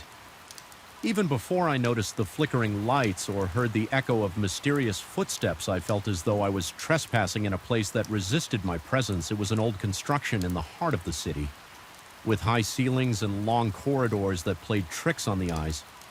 At night, the shadows cast by the single overhead light seemed to stretch unnaturally against the walls as though they had a life of their own. I had moved there for convenience. The centralized location was perfect for my work routine, and the rent surprisingly affordable on my first walk through the place looked normal enough. Sure, the paint was peeling in a few spots. The wooden floors creaked and there was a musty smell that lingered, but I chalked it up to the building's age. I remember feeling oddly defensive about my choice-telling friends. Whenever they asked that, I found the apartment charming and full of character. Looking back, I wonder if I was in denial or just under the apartment's spell when I started noticing the hallway lights flickering. I assumed it was a simple electrical issue. The quarter light would blink erratically, a frantic strobe that made the walls appear to ripple. I replaced the bulbs with brand new ones, certain that would solve the problem. It didn't. Even the new bulbs would flicker, then sometimes go out entirely. At first, I convinced myself it was a matter of faulty wiring. After all, the apartment was old, probably never fully renovated, but then the overhead light in the living room began doing the same thing. I'd be sitting on the couch after a long day at work, reading a book or scrolling through my phone, and it would blink once, twice, then extinguish. Just when I stood up to check, it would flare back to life again. My heart rate would spike each time this happened. A subtle panic would tighten my chest, and I'd find myself breathing faster. I tried to be rational. Maybe the wiring was loose or the circuit was overloaded by the outdated fixtures, yet a part of me felt something else was behind it. Something that teased me with tiny unsettling hints that I couldn't ignore. A few weeks passed, and I began hearing sounds at night. They were faint at first, like a floorboard squeaking in another room or a door hinge shuddering in a far corner. I'd jerk awake to a subtle creaking noise, my heartbeat hammering in my ears. Often I'd lie in bed, forcing myself to remain still. Listening intently. My apartment was on the 3rd floor, so it wasn't likely to be a stray cat on the balcony or street noises drifting through the windows. Sometimes it sounded like footsteps, as if someone was pacing in the living room. The measured, deliberate rhythm of those steps sent ice into my veins. On more than one occasion, I mustered the courage to get out of bed to check the living room. My legs trembled so much it felt like I was wading through water. My palms turned clammy and my breath grew ragged. Each step I took seemed to reverberate inside my skull. When I finally flicked on the hallway light switch and prayed it would actually stay on, there was never anyone there, but something else caught my attention. The corridor light, the same one that had refused to stay lit before, would be on already. It made no sense. I was certain I always switched it off before bed, but there it was, shining in that eerie, flickering way. Convinced I was losing my mind, I brought in an electrician. He walked around the apartment, performed the usual checks, and assured me there was nothing wrong with the wiring. I remember him shrugging with a baffled expression as he said something about everything being up to code. His confusion did nothing to alleviate my own. After he left, the flickering continued and the footsteps grew louder. Some nights I'd swear I felt the floor vibrate slightly, like heavy boots pressing down just outside my bedroom door. Sleep became almost impossible. I would lie awake, every muscle in my body so tense that my neck would ache for hours. My heartbeat throbbed in my ears too fast, like a drum beat, signaling that something terrible hovered in the darkness. My mind would play tricks on me. Was the door handle turning on its own? Did I just hear a whisper, or was that the wind outside? The tension built until my hands began to shake. Whenever the lights blinked one night, I thought I caught a glimpse of a shape, just a fleeting shadow darting across the end of the hallway. My chest tightened with such force that I could barely draw breath. I wasn't sure if it was real or my imagination. All I knew was that every hair on my body stood on end and cold sweat ran down my back. Desperation led me to try sleeping with all the lights on. I thought that a fully lit apartment might banish the darkness, and with it whatever presence lurked there. The result was far from comforting. The perpetual glow cast harsh shadows on the walls, and I found myself startled by every flicker, every reflection in the mirrors or windows. My nerves were constantly on edge like a wound-up spring. The faint hum of the light fixtures filled the silence, and my exhaustion deepened. It wasn't restful at all. I felt like a prisoner in my own space. eyes open wide, scanning the corners and ceilings for any sign of movement. I started dreading coming home the moment I stepped into the building's lobby. That heavy, suffocating feeling would return. I'd feel it in my chest. Like my lungs couldn't expand all the way, my pace would quicken as I marched up the winding staircase, each step echoing against the chipped walls. The corridor that led to my apartment seemed longer at night, its shadows and flickering lights creating a distorted tunnel effect. Sometimes I sensed the presence before I even reached my door, a prickle of awareness on the back of my neck, an unshakable certainty that something waited for me inside. By then, paranoia had sunk in. Deep every noise from a neighbor's apartment made my pulse spike. I started scanning the small peephole in my door multiple times a night, expecting to catch someone or something lurking on the other side. Yet it was always just that empty hallway lit by the same flickering bulb. The persistent illusions of footsteps continued to haunt me. Sometimes I'd wake to a noise so loud I was sure I'd find my living room turned upside down. Racing out of bed muscles, twitching with adrenaline, I'd discover nothing out of place. Only that dread-laced corridor light burning when I knew I had shut it off. At one point, I considered speaking to the building manager. However, the conversation never got very far. He was polite but dismissive, muttering that the building was old and odd. Noises were common. He said something about the pipes or the wooden beam settling. I didn't mention the footsteps specifically because I was afraid I'd sound unhinged. Part of me wondered if I was in fact going insane. The stress was wearing me down. My hands trembled. Even in daylight, my mouth felt chronically dry. I caught myself holding my breath in anticipation of the next flicker or noise. Eventually, I decided to do a thorough cleansing of the apartment one weekend. I scrubbed the floors, wiped the windows, and cleared out the clutter, hoping to purge whatever dark energy I felt had settled there. Despite my best efforts, the atmosphere remained oppressive. In the middle of the afternoon, when sunlight was streaming through the windows, I heard what sounded like a soft knock on the corridor wall. My heart lurched. The knock came again, 3 firm taps, then silence. I stood there holding my breath, waiting for something else to happen. Minutes passed in an agonizing hush, but no other sounds followed. By the time the sun set, the sense of foreboding returned with renewed intensity, as though annoyed by my attempt to chase it away. With bleach and mops, my dreams, when I managed to slip into restless sleep, were plagued by bizarre images. Hallways that stretched on for miles. Doors that led nowhere or opened to reveal infinite darkness. Flickering lights that popped and sparked, raining hot embers that never quite touched the ground. I'd wake up drenched in sweat pulse hammering, only to discover the corridor light shimmering beneath my bedroom door, casting a slim beam of unstable illumination into my room. On multiple occasions, I remember launching from the bed to yank the door open, expecting to catch an intruder, but the hallway was always empty. The bulb overhead swaying slightly in a breeze I could never feel at times. I questioned my sanity. I wondered if my job stress had manifested into psychosomatic experiences. Maybe I was projecting my anxieties onto the apartment. But how could I explain the lights that insisted on turning themselves on? Or the electrician's baffled expression when everything checked out? Fine, the rational part of me kept trying to offer explanations, but the mounting terror in my gut refused to subside. My nervous system was in constant overdrive, heart pounding, hands shaking. Stomach twisted in knots. One particularly harrowing night, I was jolted awake by a series of loud bangs like heavy fists slamming against the living room walls. I rushed out of bed, every muscle in my body tense and rigid. My throat felt as though it was closing up, and a thin film of sweat coated my forehead. Approaching the living room felt like stepping into a nightmare. The corridor bulb was in one of its flickering cycles, casting a strobing effect along the walls. In that uneven light, I saw a distortion in the corner of the living room, as if the shadows there were shifting. My pulse thundered in my temples. The shadow swelled, coalescing into a darker shape, then abruptly vanished. I stood frozen, heart pounding so furiously that it drowned out all other sounds. I realized I couldn't stay there much longer.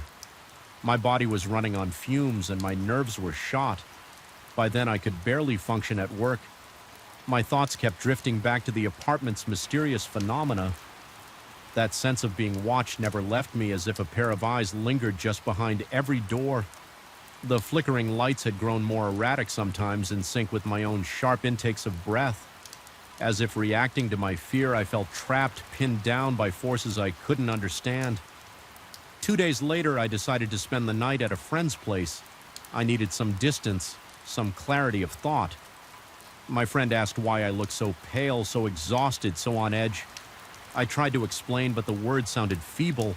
Footsteps, flickering lights, a sense of being watched. He listened politely, but was skeptical, though he did mention that sometimes old buildings carry strange histories. He offered me his couch and told me I needed rest. I was grateful for the reprieve for the first time in weeks. I managed to sleep without jolting awake in terror, yet even in a different location, I couldn't shake the feeling that something was attached to me during the night. I dreamt of that corridor with its flickering bulb and peeling wallpaper. I dreamt of the door to my apartment opening on its own, revealing nothing but blackness inside. I woke in a cold sweat, my heart hammering when morning came. I felt no better. Reluctantly, I returned to the apartment the following afternoon. I told myself I had to face it, or I would never live in peace. The hallway was oddly quiet as I walked in the corridor bulb. For once was steady, no flickering. The living room lamp too seemed normal. My tension peaked because the calm felt unnatural, like the hush before a thunderstorm. I spent the afternoon packing up a few essentials, deciding I would stay at my friend's place again for at least another night or two. When evening fell, I turned on the lights for a brief moment. Everything remained still. My heartbeat gradually slowed, and I exhaled a shaky breath. Then, as if on cue, the corridor bulb began to pulsate again. The living room lamp followed suit, dimming and flaring back up. I stepped into the hallway, trying to steady my trembling limbs. My throat felt raw and tight, and my mouth turned bone dry. That was when I felt a rush of cold air sweep through the corridor. The overhead light flickered more intensely, casting the walls in a rapid succession of bright and dark. My pulse raced, and a faint buzzing filled my ears like static on an old television. In that throbbing glow, I glimpsed something move at the far end of the hallway, a swirl of shadow that formed the vague outline of a person my lungs seized. I wanted to run, but my legs felt anchored to the floor. Despite my fear, I forced myself to take a single step closer. The figure appeared to shift, dissolving into the wall before emerging again. Further down near the living room door, my heart pounded so brutally I thought I might pass out. I felt a wave of nausea and an overwhelming urge to scream, but my voice caught in my throat as I inched closer. The flickering reached a frantic rhythm, and my vision wavered like I was on the verge of blacking out. I could smell something damp and metallic in the air, a scent that made my skin crawl. Something in me snapped. A primal surge of adrenaline jolted my limbs into motion. I lunged for the front door, heart slamming in my chest, breath coming in ragged gasps. I didn't dare look back, convinced I'd see that thing looming behind me if I did. My hand fumbled with the lock sweat, making it hard to grip the metal. The corridor bulb popped, plunging the hallway into darkness for a heartbeat before sputtering back on in a shower of sparks. Finally, the door swung open, and I stumbled into the building's main hallway, nearly colliding with the opposite wall. I don't think I ever felt such overwhelming relief and lingering dread. Simultaneously, I stood there hunched over, hands on my knees, gasping for air. I could feel my entire body shaking from my shoulders down to my calves. If anyone had stepped out of their apartment at that moment, they would have found me drenched in sweat, eyes wide with terror, looking like I had stared into the depths of something unfathomable. Leaving was the only option that felt right. Over the next few days, I arranged to terminate my lease. The building manager gave me a hard time, but I didn't care. I never spent another night in that apartment. Instead, I moved into a modest place across town, more expensive, smaller, and far less convenient. But for the first time in weeks, I slept with the lights off, with no strange footsteps or flickering bulbs to torment me. Even now, late at night, the memory of that flickering corridor light can make my pulse quicken. There's a sense that I brushed up against something beyond my understanding, a presence or force that lingered in that apartment like a living stain. I often lie awake haunted, not by the possibility that it followed me, but by the terrifying notion that it was never just the building's past or faulty wiring.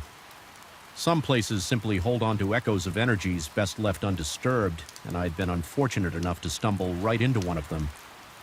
I avoided that block in the city center for a long time. The few times I passed by in daylight, I felt a cold tingle slide along my neck as I glanced toward the windows of that old apartment. Even from a distance, I half expected to see a flicker of light behind the glass, and each time my heart would stutter in my chest, reminding me of what I left behind and of the darkness that no amount of modern electricity could ever fully chase away. It began with a feeling an itch at the back of my mind that I couldn't scratch a faint electric buzz in the stillness of my own home. The basement had always been an afterthought, a dull space for spare tools and old boxes somewhere to stash what didn't fit upstairs. But now every time I walk by the closed door leading down those old wooden steps, something clenches inside my chest. I feel my heart flutter, my breath catch in my throat. The very air around me seems charged, as if the house itself is bracing for something to happen. I never used to feel that way about my own home. It's supposed to be a place of safety, of quiet nights and comfortable evenings. Yet here I stand, gripped by a silent, unrelenting sense of unease. I remember how it started, though. I can't pinpoint the exact moment the shift began. Before, I used to joke around that there might be some hidden presence in the basement whenever I needed to grab a hammer or rummage through old boxes. I would stand at the top of the stairs with a sarcastic grin and say something like, I dared whatever lived down there to show itself. It was a tease, a light-hearted poke at all the ghost stories I'd heard growing up. I never believed there could be anything real. Lurking in the shadows of that cramped concrete space, it was just me, my tools and piles of dusty junk. Then came the night that changed everything I was organizing. Shelves in the far corner of the basement trying to make sense of decades worth of clutter. The single overhead bulb cast a weak glow that barely reached the walls. I remember how the darkness pressed at the edges of the light, how it felt like it was eagerly waiting for any slip in my attention for a time.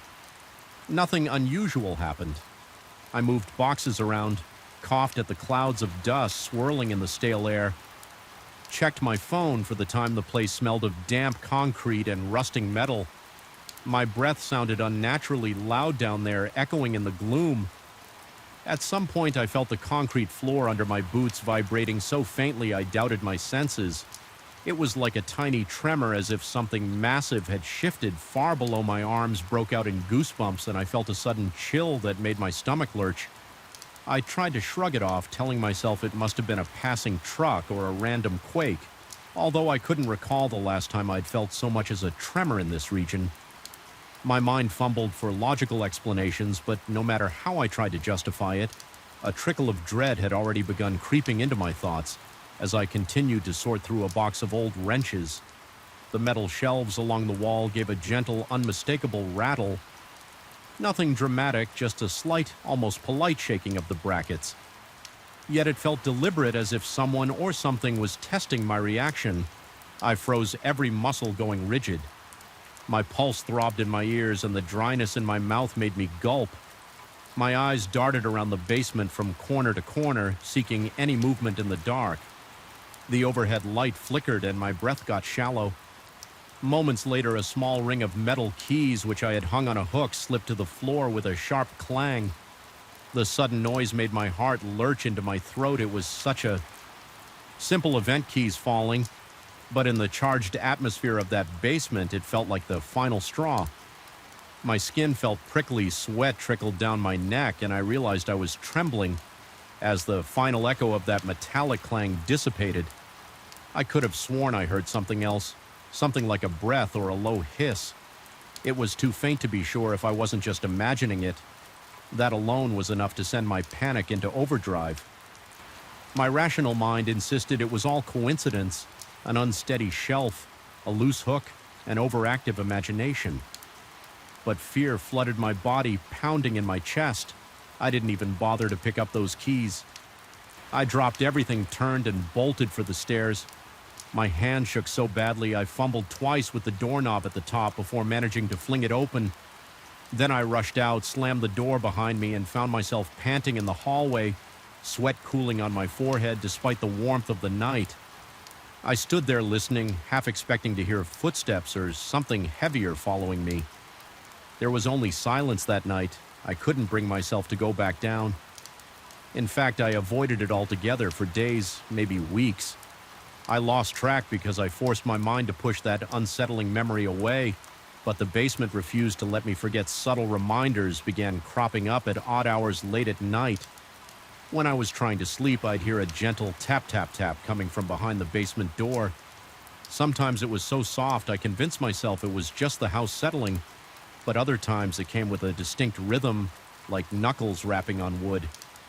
My heart would skip a beat, sweat would break out on my palms, and I'd lie there wide-eyed, staring at the door as if it might burst open at any moment. I told myself I was being silly. I'd think about how I used to scoff at ghost stories and people who claimed to sense presences in the dark. I was practical, grounded in reality. Yet every time I woke up in the dead of night to those knocks, my body betrayed me. I couldn't slow my breathing. I felt my own pulse thudding in my temples. A sour taste of dread filled my mouth, and more than once I imagined the door handle rattling. I never worked up the nerve to check something in. Me insisted that if I opened that door at 3 a.m., I'd see something that would unravel my sanity. The worst was how the paranoia leaked into my everyday life. Even during the day, I found myself glancing over my shoulder when I walked past a mirror, worried I might catch a glimpse of something behind me. The house felt colder. The walls seemed to press in on me. I stopped sleeping, well plagued by nightmares that blended the basement with strange shapes creeping in the darkness. My hands would tremble while making coffee in the morning, and more than once I spilled half the mug on the floor. I kept telling myself it was just stress, that everything would be fine if I focused on more mundane tasks.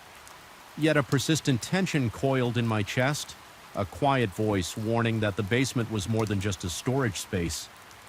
Now it was infected with a presence I had invited on one particularly restless night. I heard a single deliberate thud against the basement door. My heart jolted so violently that my arms went numb. I lay in bed, paralyzed, uncertain if I'd truly heard it or if my mind had conjured it from half-leap. Then another thud came, heavier and slower. I imagined in horrifying detail some shape pressing its weight against the other side of the door, testing it. My scalp prickled and I fought the urge to get up, to bolt outside, to do anything but remain there. Frozen sweat gathered at my temples, trickled down the sides of my face, and I realized I was gripping my sheets so tightly my knuckles ached in the morning. I tried to muster the courage to at least check the basement door for any signs of damage. My heartbeat refused to settle and my mouth was desert dry.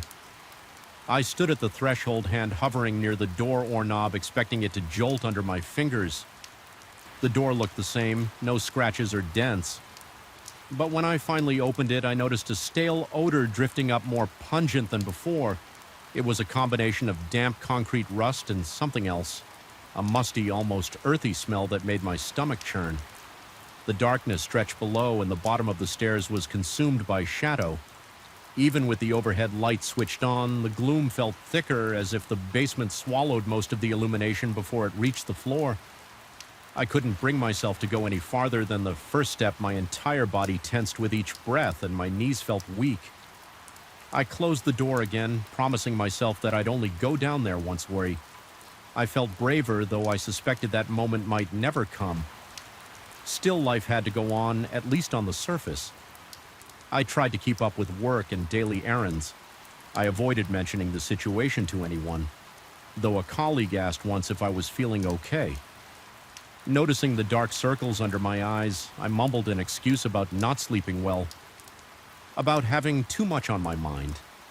Inside, I felt the slow gnawing of fear that had become my constant companion. Even mundane moments felt charged. I'd jump at the sound of a drawer closing too hard, or the hum of the refrigerator at night. My shadow on the walls took on menacing shapes in my peripheral vision.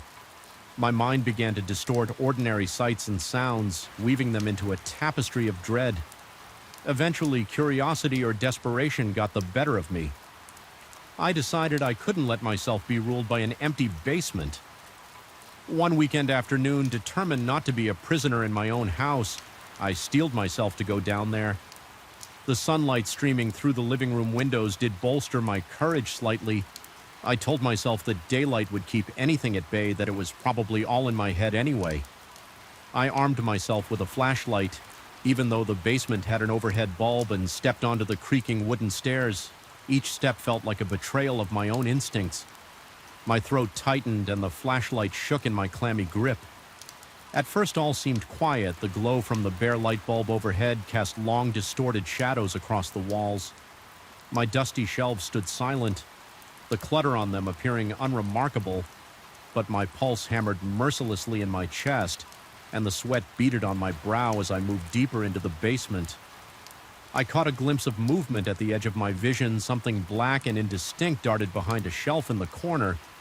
I nearly dropped the flashlight, my breath hitching in my lungs, stepping closer. I tried to see if there was anything there, a rodent perhaps, or just my imagination. All I could make out was the rough concrete wall and some stacked boxes, but the air felt colder around me, pressing against my skin as if it had weight. I tried to calm myself by organizing a few tools, wiping down some surfaces. Yet every so often I heard faint rustling sounds. Sometimes they seemed to come from the far side of the room. Other times from directly behind me. My head whipped around more times than I care to admit, and each time I found nothing but empty corners. My breathing grew labored and my vision blurred at the edges. With the adrenaline coursing through my veins, I was on the verge of bolting back upstairs when a soft vibration rocked the shelves again. It wasn't violent, more like a pulse that resonated in the concrete floor. My stomach lurched and the flashlight beam swayed wildly with my trembling hand. A quiet scraping sound reached my ears. It came from near the foundation, low to the ground, as though something was clawing the concrete from the other side. I felt my insides twist into knots. My mind raced with all sorts of explanations, pipes expanding, wind through a crack in the wall, maybe an animal scratching. But the noise had a deliberate rhythm, a kind of slow, deliberate scrape. Pause, scrape. My vision swam and I nearly lost my balance. For a moment I questioned my grip on reality. Was I losing my mind? Or was there truly something in this basement? That creeping sense of doom became overwhelming. My limbs were shaking so hard that I couldn't keep my flashlight steady. I imagined something monstrous on the other side of that wall, dragging its nails along the concrete, waiting for an invitation or a moment of weakness to break through. It was pure insanity, yet it felt more real than anything I'd ever experienced. Unable to endure another moment in that oppressive atmosphere, I stumbled toward the stairs, tripping on the last step and smacking my knee against the edge of a box. Pain flared, but it barely registered through my panic. I lunged for the door, slammed it shut behind me, and pressed my ear against the wood. My chest felt tight, and I sucked in air with audible gasps. I heard only my own pounding heartbeat, but I couldn't shake the certainty that if I lingered even a second longer, I'd feel something on the other side pressing back from that day on the sound of knocks. Thuds and subtle vibrations grew more frequent, even if they were faint. My ears caught them like nails on a chalkboard. Each event chipped away at my composure, driving me to the edge of paranoia. I began to suspect that some entity had indeed responded to my careless mockery. Maybe not a tangible ghost or demon, but a presence conjured by my own mind. Either way, it was powerful enough to invade my thoughts, twist my perceptions, and rattle the foundations of my sanity. The days blurred together in a haze of anxiety. I wondered if I should move out, hire someone to seal the basement, or consult a paranormal investigator, though the idea of explaining all this to a stranger made my stomach knot with embarrassment. Meanwhile, the nights were the worst. I stayed in my bedroom, lights on, straining to hear even the smallest sound. My body was always tense, ready to flee at any sign of movement. Sometimes I thought about how ridiculous this was, letting a basement reduce me to such a fearful state, but the dread was no less real. Finally, I reached a breaking point. Late one night, I heard the unmistakable sound of the door to the basement, rattling as if something was testing it. My body seized up, and for a moment I couldn't breathe. Then I forced myself to stand, adrenaline blazing in my veins. I grabbed a flashlight and approached that door again.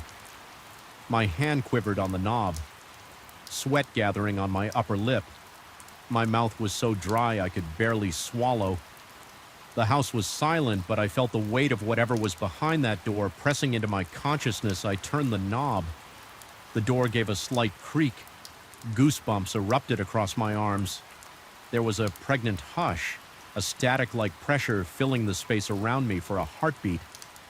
I considered slamming it shut and never opening it again, but something in me needed resolution. I cracked the door open, just enough to let the flashlight beam pierce the darkness below. The stairs were empty, the overhead bulb swaying gently without any breeze. The sense of being watched nearly made me collapse, yet no shape, no face revealed itself. I realized I was muttering under my breath, half a prayer, half an apology, forever provoking. Whatever dwelled in the basement, my pulse thundered in my ears and my hand shook so badly that the flashlight flickered up and down the stairs. I felt close to delirium, convinced that if I waited long enough, some horrifying figure would step into that narrow cone of light, but nothing did. My resolve faltered and I slammed the door shut again, fighting the urge to scream. My lungs burned with frantic breaths, and I wondered if the floor might give out from under me with how violently my body shook. Standing there hard on the brink of bursting, I realized that this presence, whether real or in my head, was not going to vanish. It had latched onto my fear, grown stronger with my every tremor. I might never truly be rid of it.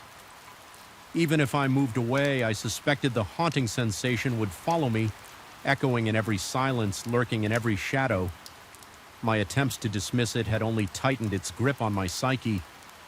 I stayed up until dawn that night, listening to the house breathe around me, waiting for the next knock or scratch. None came. The stillness itself felt ominous, like the calm eye of a storm when the first rays of sun finally broke over the horizon. I had a single disturbing realization: the basement had become a mirror of my own fears, a place where my mind's darkest anxieties could take form by daring something unseen to appear. I had opened a door that might never fully close. I haven't slept well since every moment in this house feels charged with an electric tension, as though something awaits the next misstep. I haven't gone back into the basement. The door remains shut, though I can't ignore its presence. Sometimes I hear a slight rattle or a muted thump, and each time my heart leaps into my throat. I'm caught between confrontation and surrender, between rationality and sheer terror. The house is quiet now, but that quiet is not comforting. It's loaded with a promise that the worst is yet to show itself in the end. All I can do is endure. I don't know if I'll ever truly find peace here again whenever night falls. The dread creeps back cold and relentless. My heart pounds just from walking past that door. My body tenses with the memory of shaking shelves and falling keys.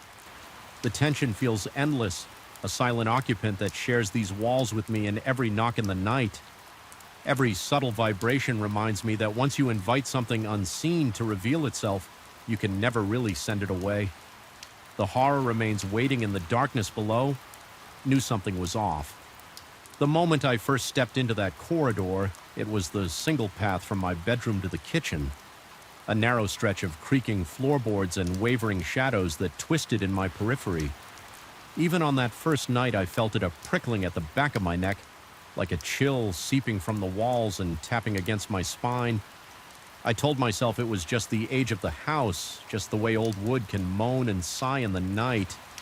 But deep down, I suspected there was more to it. Something unseen hovered in the corners, waiting for me to pass. My colleague Brian insisted we take this rental because it was spacious and had character. He liked the vintage wallpaper, the arched doorways, the sprawling backyard. I was less enthused, but the rent was cheap and it was close to work. The landlord had no tragic stories to share, no rumored hauntings or ghastly legends. He called it a stately heritage home and left it at that. Brian moved into the larger bedroom down the hall while I took the smaller one right beside that corridor. I quickly learned that the hallway itself was the biggest drawback every time I walked through. My pulse throbbed in my ears, my stomach clenched as if expecting a confrontation with something just beyond sight. It started subtly, barely noticeable at first. One evening I swore I heard a sigh in the darkness. Another time I heard what sounded like gentle footsteps. They were never loud enough to be sure I could always explain them away as the house settling, or perhaps Brian wandering around in the living room. But there was an underlying a sense that the corridor itself was hungry for attention. The hair on my arm stood on end whenever I had to pass through, and my skin felt clammy as if the atmosphere there were colder and thicker than anywhere else in the house. Brian didn't admit to feeling the same unease. He would shrug when I brought it up in a roundabout way, telling me everything was fine, that I needed to relax. I remember him saying in a casual tone that old houses always came with strange sounds and drafts. He also joked that maybe I had an overactive imagination. Privately, I wondered if I was just more sensitive or if I was genuinely losing my grip on reality. Even when I tried to brush off my concerns, the next trip down that corridor would reignite all my fears. My teeth would clench involuntarily, and the weight in my chest felt like a block of ice pressing against my ribs as weeks went on. The experiences intensified. It wasn't just the sounds anymore. I started noticing shapes in my peripheral vision, something dark and still, just standing there at the edge of the light, always gone. When I turned my head, sometimes it looked like a figure about my height, a smudge of shadow that felt profoundly wrong. Other times I sensed a presence looming behind me. My heart would pound so hard I could hardly breathe. My palms became slick with sweat, and I had to fight the urge to bolt for the kitchen or retreat to my room. The corridor was merciless, demanding attention, even when I tried to ignore it. One night after finishing a late shift, I returned to the house exhausted, eager for a quick meal before collapsing into bed. Brian's door was closed, but a faint glow leaked from beneath it. He was likely still awake. The rest of the house was dark and silent, except for the incessant groaning of the old pipes. As I crossed the threshold into the corridor, I felt an immediate drop in temperature. My breath came out in short, tense puffs, each exhalation sharpening my senses to a razor's edge. There was a tremor in my arms as though my body was warning me to stay away, yet I forced myself to move forward. Halfway through the corridor, I heard a definitive step behind me, a single deliberate press of wood underfoot. I froze, my pulse throbbing in my temples. The entire corridor felt more confined, like the walls were leaning in. Slowly, I turned my head, expecting to see Brian or maybe my own shadow cast strangely, but there was only darkness, a cold, uncanny emptiness that made my stomach twist in knots. I stood there unable to blink until a second footstep echoed. It was close, uncomfortably close, and the air around me grew thick with dread. My lungs burned as I forced myself to breathe. That moment stretched on, taut as a wire about to snap. I felt my knees threaten to buckle, yet some primal instinct commanded me to run. I bolted for the kitchen, nearly crashing into the fridge. My heart hammered like a wild drum, and my fingers fumbled to switch on the overhead light. Even in the fluorescent brightness, my chest was tight. I steadied myself against the counter, swallowing past a desert-dry throat. I was convinced something was still behind me, lingering in the corridor, craving my fear over time. The house itself started to feel like a trap. Doors would creak when no one was there. Windows would rattle even on windless nights, and the corridor. Always that corridor seemed alive. I began avoiding midnight snacks or any late-night trips through that space. If I needed water, I would wait until morning. My sleep became restless. Haunted by half-formed nightmares of something whispering in my ear, something pressing on my chest.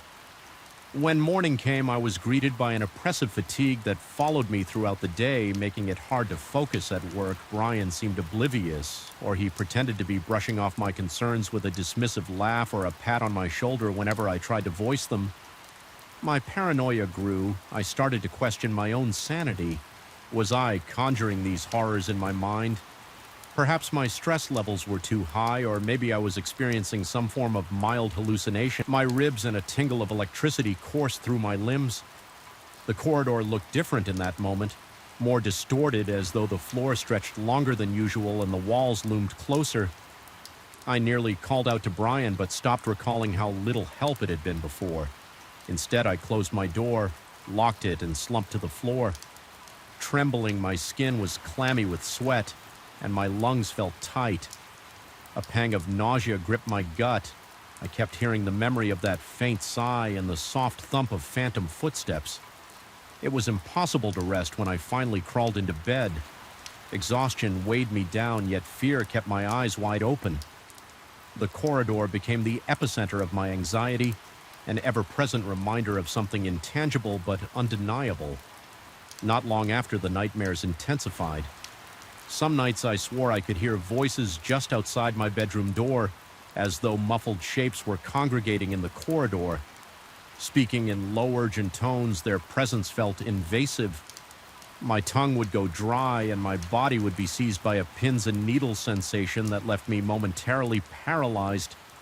When I finally mustered the courage to open my door, I would find the corridor empty, its floorboards as quiet as a grave. Each time my fear deepened and I started doubting my senses even more. Was it possible that the house itself was feeding on my dread? Eventually, Brian noticed my jumpiness. He asked if I was feeling all right, mentioning I looked like I hadn't slept. I told him indirectly that something was off about the hallway and that I needed a break from the house.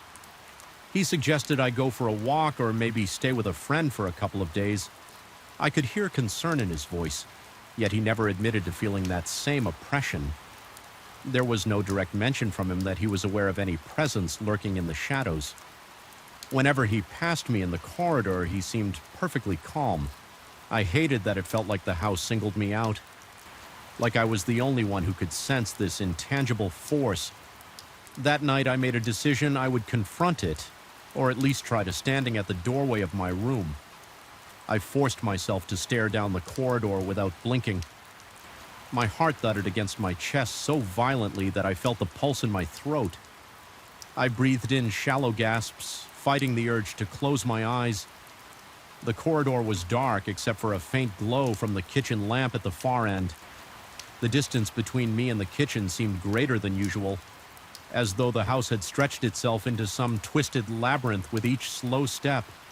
The floorboards groaned beneath my feet and the atmosphere grew heavier. It felt like walking underwater, each movement requiring immense effort. My ears picked up the faintest shuffle behind me, but I refused to look back. Cold sweat trickled down my temples and my vision flickered as anxiety started to overwhelm me. My instincts screamed at me to run back to my room and lock the door. Still, I pressed on, determined to uncover whatever was haunting me around the halfway point. The air pressure changed, my ears popped, and a strange static hiss buzzed in my head. I had the sudden impression that something was leaning in close. Brushing against the back of my neck, an involuntary shudder racked my body, and I nearly stumbled forward. My lungs burned with the effort to maintain composure. That was when I glimpsed it. The distinct silhouette to my right, not a fleeting blur this time, but a solid shape, a humanoid darkness that stood there silent and unmoving. My mouth went bone dry, every muscle in my body screamed at me to flee, but a stubborn part of my mind insisted I hold my ground. I turned my head slowly, heart pounding so loud it felt like a drum in my skull, and finally faced it. The thing was only a few paces away. Motionless, I could see no features, no face, just a concentrated void. Where a person might be, its presence exuded a strange resonance as though it distorted the air around it, and then in a single heartbeat it was gone. The corridor was once again empty. My breath came ragged and harsh. My vision blurred with terror and adrenaline. My whole body trembled and I backed against the wall, pressing my palms to the cold plaster. I stood there for what felt like ages, trying to steady my breathing and slow the frantic beating of my heart. The realization washed over me. I hadn't imagined this. I truly saw something and it saw me. I retreated to the kitchen, leaning heavily against the counter, heart still hammering my arms. Shook, and every breath felt like I was inhaling shards of glass. I glanced back at the corridor, an ordinary hallway, aged and unassuming, yet I knew it was anything but ordinary. Something was in there, something that fed on the dread it invoked. Brian found me in the kitchen later, eyes wide and face pallid. He asked what was wrong, and I told him as calmly as I could that I had finally seen it. He looked at me with deep concern, suggesting I find help or talk to a professional. He assured me he would give me space to handle it. However, I needed part of me sensed pity in his tone, as if he thought my grip on reality was slipping. I couldn't bring myself to argue. Maybe I was losing it, or maybe something else was truly dwelling in this house, visible only to those vulnerable enough to notice. That evening, I made another decision. I had to leave. Whether I was imagining everything or not, I couldn't remain in that suffocating environment.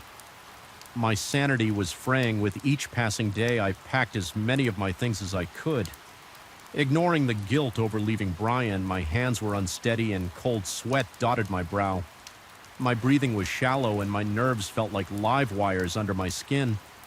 I kept hearing that same sigh echo in my head over and over, like a reminder that something lurked just out of sight on my final pass through the corridor, carrying 2 bags and an overnight case. I steeled myself, the floor creaked under every step, and I was painfully aware of the suffocating darkness brushing against my peripheral vision. My heart raced so violently that I tasted copper in my mouth. As I reached the far end, a sudden and overwhelming weight enveloped me, a pressure that made my knees buckle. I paused, breath stuck in my throat, convinced that if I turned around, I would see it standing just inches from me, perhaps leaning in with that featureless stare. But I didn't turn. I forced my leaden feet to keep moving until I crossed into the kitchen and out the side door. Once outside, I released a shaky breath I didn't realize I'd been holding. The night air felt almost warm compared to the corridor's bone-deep chill. My heart still pounded painfully and my body was coated in a clammy sweat, but I felt a liberation, however brief. There was an eerie sense of being watched through the windows, as though whatever was in the house might be peering at me from behind the curtains. I refused to look back. I got into my car, cranked the ignition, and drove off. With my hands gripping the steering wheel so tightly, my knuckles turned white. I wish I could say that I found a neat conclusion or a rational explanation, but the truth is I still feel haunted by that corridor. Even now, my mind wanders to it in the dead of night, replaying the footsteps, the sigh, the silhouette. My dreams bleed with images of walls closing in, of a darkness that stands just behind my shoulder. That old house remains as it was unremarkable to most observers, yet teeming with a presence I cannot deny, and part of me wonders if it's out there waiting patiently for someone else to notice its quiet call in the darkness. When the wind blows late at night, I almost hear that sigh again, beckoning me to remember what I left behind and to fear that it might one day find me again. I remember the first time it happened. The office lights were blazing fluorescent. The LED indicators on the servers glowed steady and calm, and the hum of modern technology filled the room with an oddly soothing undertone. It was the kind of environment that usually reassured me. No dark corners, no flickering shadows, just the well-ordered hum of expensive machines. But that morning, the day everything shifted, I felt an inexplicable tightness in my chest the moment I entered. Something about the air felt heavy, thick, as if charged with a subtle yet palpable energy. My heart began to pound, a quiet but insistent drum, and I couldn't explain why there was no visible threat. Nonetheless, my mouth went dry and a queasy anxiety bloomed low in my stomach. I work still do, though I question that choice sometimes. In an advanced tech firm, the main office is a large open space with rows of workstations, all of them outfitted with multiple monitors, high-powered desktops, and a tangle of wires snaking under each desk floor to ceiling windows, let in plenty of sunlight, and overhead bright LED panels. Keep everything illuminated day and night. Adjacent to this open area is the server room. My domain, a secure climate control chamber filled with racks of state-of-the-art hardware. Normally, I find comfort in the whir of cooling fans and the rhythmic blinking of status lights. It was a predictable routine, the kind of environment where logic and data were supposed to prevail. Yet there was something subtly wrong that morning. As I walked toward the server room, I felt an odd static prickle on my arms, making the hairs stand up at first. I chalked it up to some weird change in humidity or maybe new hardware giving off an unfamiliar frequency. But deep inside, I had an unsettling sense that something else was going on. It was as if the technology around me was listening or alive in a way I didn't understand. That feeling made my skin clammy and my breath came in shallow gulps. I tried to calm myself, reminding myself that this was a place of science, not superstition. Things escalated later that day. I overheard a couple of colleagues in the break area discussing the upcoming Halloween season. They weren't telling ghost stories exactly, but they exchanged tales about strange occurrences in old houses, half laughing as they teased each other. A moment later, I heard a shrill beep. One of the servers had rebooted without warning. The LED lights throughout the office flickered just once, almost imperceptibly, but enough to make my heart skip a beat. My boss happened to be passing by at that moment, and he looked as startled as I felt. He dismissed it as a minor glitch, perhaps a power surge, and told me to check the system logs. I remember feeling both relieved and unsettled. Relieved because maybe it was just a technical hiccup. Unsettled because a small voice in my mind kept insisting it wasn't so simple. The system log showed no errors, nothing indicated a hardware fault, no evidence of an update that might have triggered a reboot. It was as if the server had decided on its own to momentarily shut down. I felt a jolt of anxiety ripple through me, a hot flush that crawled along my neck. There was something deeply unnerving about equipment acting of its own accord with no explanation. I tried to focus on the practical aspect. Maybe there was a software anomaly or a cooling issue, yet a persistent chill sat at the base of my spine. As the weeks went on, these power surges and flickers became a pattern, always sparked by any conversation that veered into eerie or superstitious territory. A few co-workers joked that the office was haunted, though they mostly said it with smirks. But jokes became uneasy laughter once it became undeniable that these incidents coincided with those particular topics. My boss had me run diagnostics, bring in outside contractors, even swap out some of the power supply units on the servers. Every test result came back. Normal engineers told him there was no plausible reason for the recurring reboots. Meanwhile, I began to notice smaller details that felt impossible to ignore. A subtle static in the air whenever someone mentioned anything about ghosts, curses, or omens. The fine hairs on my arms would lift and the LED panels would dim, then return to full brightness as though exhaling my own reaction bordered on panic. Each time the phenomenon repeated itself, I grew more tense. My heart would race. The pulse throbbing in my temples, my breathing turned shallow, and I fought back the urge to question my sanity. One late afternoon, I stayed behind to check cabling in the server room. The door closed behind me with a soft hiss, sealing in the whine of fans and the cool climate-controlled air. I tried to concentrate on the wiring, but I couldn't shake the feeling that someone or something was watching me. Every so often, I would jerk my head up, certain I had seen a shape flit across the corner of my vision. Each time there was nothing there, just rows of silent servers and their tiny LED indicators. I confided in a colleague, let's call him Derek, about my unease. He told me with a sympathetic half smile that he too felt a strange electric tension in the office. Whenever people talked about inexplicable things, he confessed he had begun avoiding any mention of legends, horror movies, or even superstitious jokes, because it almost guaranteed a flicker in the lights. I felt both validated and more afraid. This wasn't in my head alone. My palms dampened with sweat. When I realized the phenomenon was consistent enough that multiple people were noticing. Still, most of the office dismissed it as a bizarre coincidence, or at least tried to. My boss insisted on a rational explanation, though he never specified what that might be. He simply believed a physical cause existed and would eventually be found. The tension between wanting to trust him and wanting to flee from whatever unseen force was building in that space ate away at me. My anxiety soared at night. I would catch myself reliving the day's events. Heart pounding in the dark of my bedroom. Mind spinning with possibilities. The day I started losing sleep was also the day I started losing trust in my surroundings. One evening after everyone else had gone home, I stayed behind to review the logs again. I couldn't let it go. I sat at my desk in that open workspace, illuminated by the cold glow of overhead LEDs. The silence pressed in on me, thick and oppressive. My own breath sounded unnaturally loud, and I could hear the blood pumping in my ears. My heart hammered so forcefully I thought it might burst from my chest, determined to find some clue. I combed through line after line of timestamps and error messages, and then it happened one by one. The LED panels overhead started to pulse in a slow, rhythmic pattern like a stuttering heartbeat. My computer screen flickered in the reflection of the black monitor. I saw movement behind me, just a suggestion of a silhouette, something small and swift. I whirled around, but the space was empty. My scalp tingled and cold sweat trickled down my temple. The dryness in my mouth was unbearable.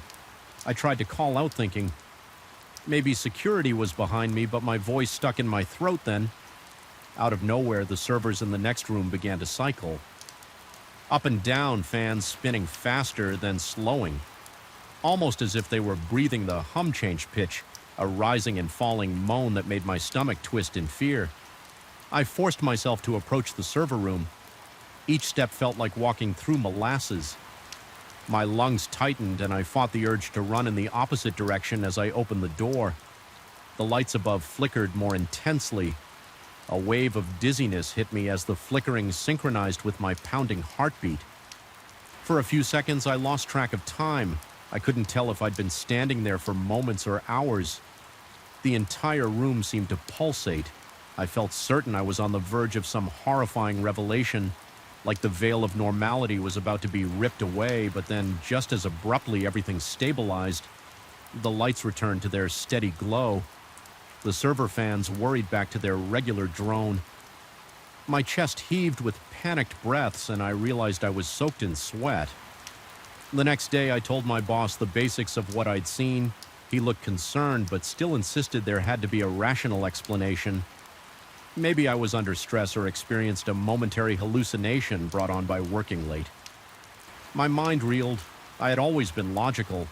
I had never believed in poltergeists or psychic fields or anything that couldn't be explained by science. Now I was caught between wanting to believe him and the terrifying sense that something intangible had taken root in our office. Over the following weeks, my mental state deteriorated. I began to doubt my own senses. I would be typing an email and my peripheral vision would catch fleeting shapes near the servers. My neck would prickle as if someone stood right behind me. I started to notice a faint buzzing in my headphones, like whispers layered beneath the standard office noises during a routine check. I tried to monitor the electromagnetic levels in the server room, wondering if some abnormal interference was at play. The readings jumped sporadically whenever I so much as thought about the flickers. I couldn't even mention them out loud without the needle spiking. This link between thought and phenomenon was terrifying, like whatever was causing the disturbances could read my fear.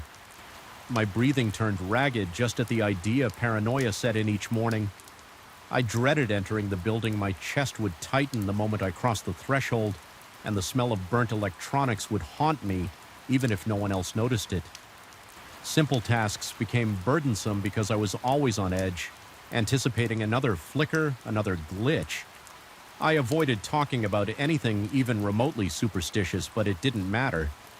The tension in the air had matured into a constant oppressive weight. Coworkers began to notice that I looked pale and jumpy. Some quietly asked if I was all right, but I could see the uncertainty in their eyes, as though they suspected I might be unraveling. Sometimes I felt surges of anger or desperation, and the lights would respond with a brief blink, as if the entire system was acknowledging my distress. At those moments, I could hardly breathe. It became impossible to separate my fear from the swirling undercurrent of energy that seemed to saturate every device in the office.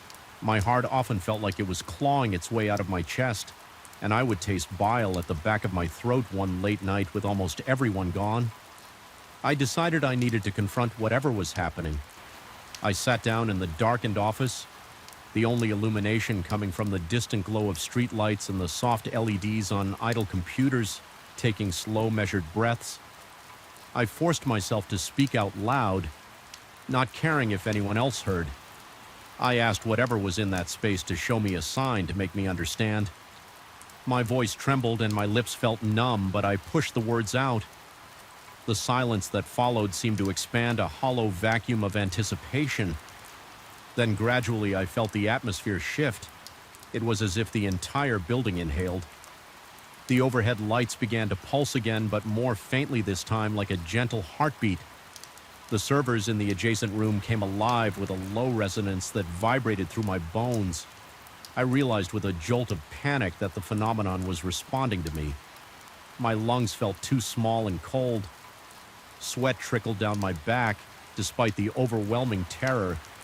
There was also a strange sense of connection, as though I was bridging a gap between the tangible and the intangible.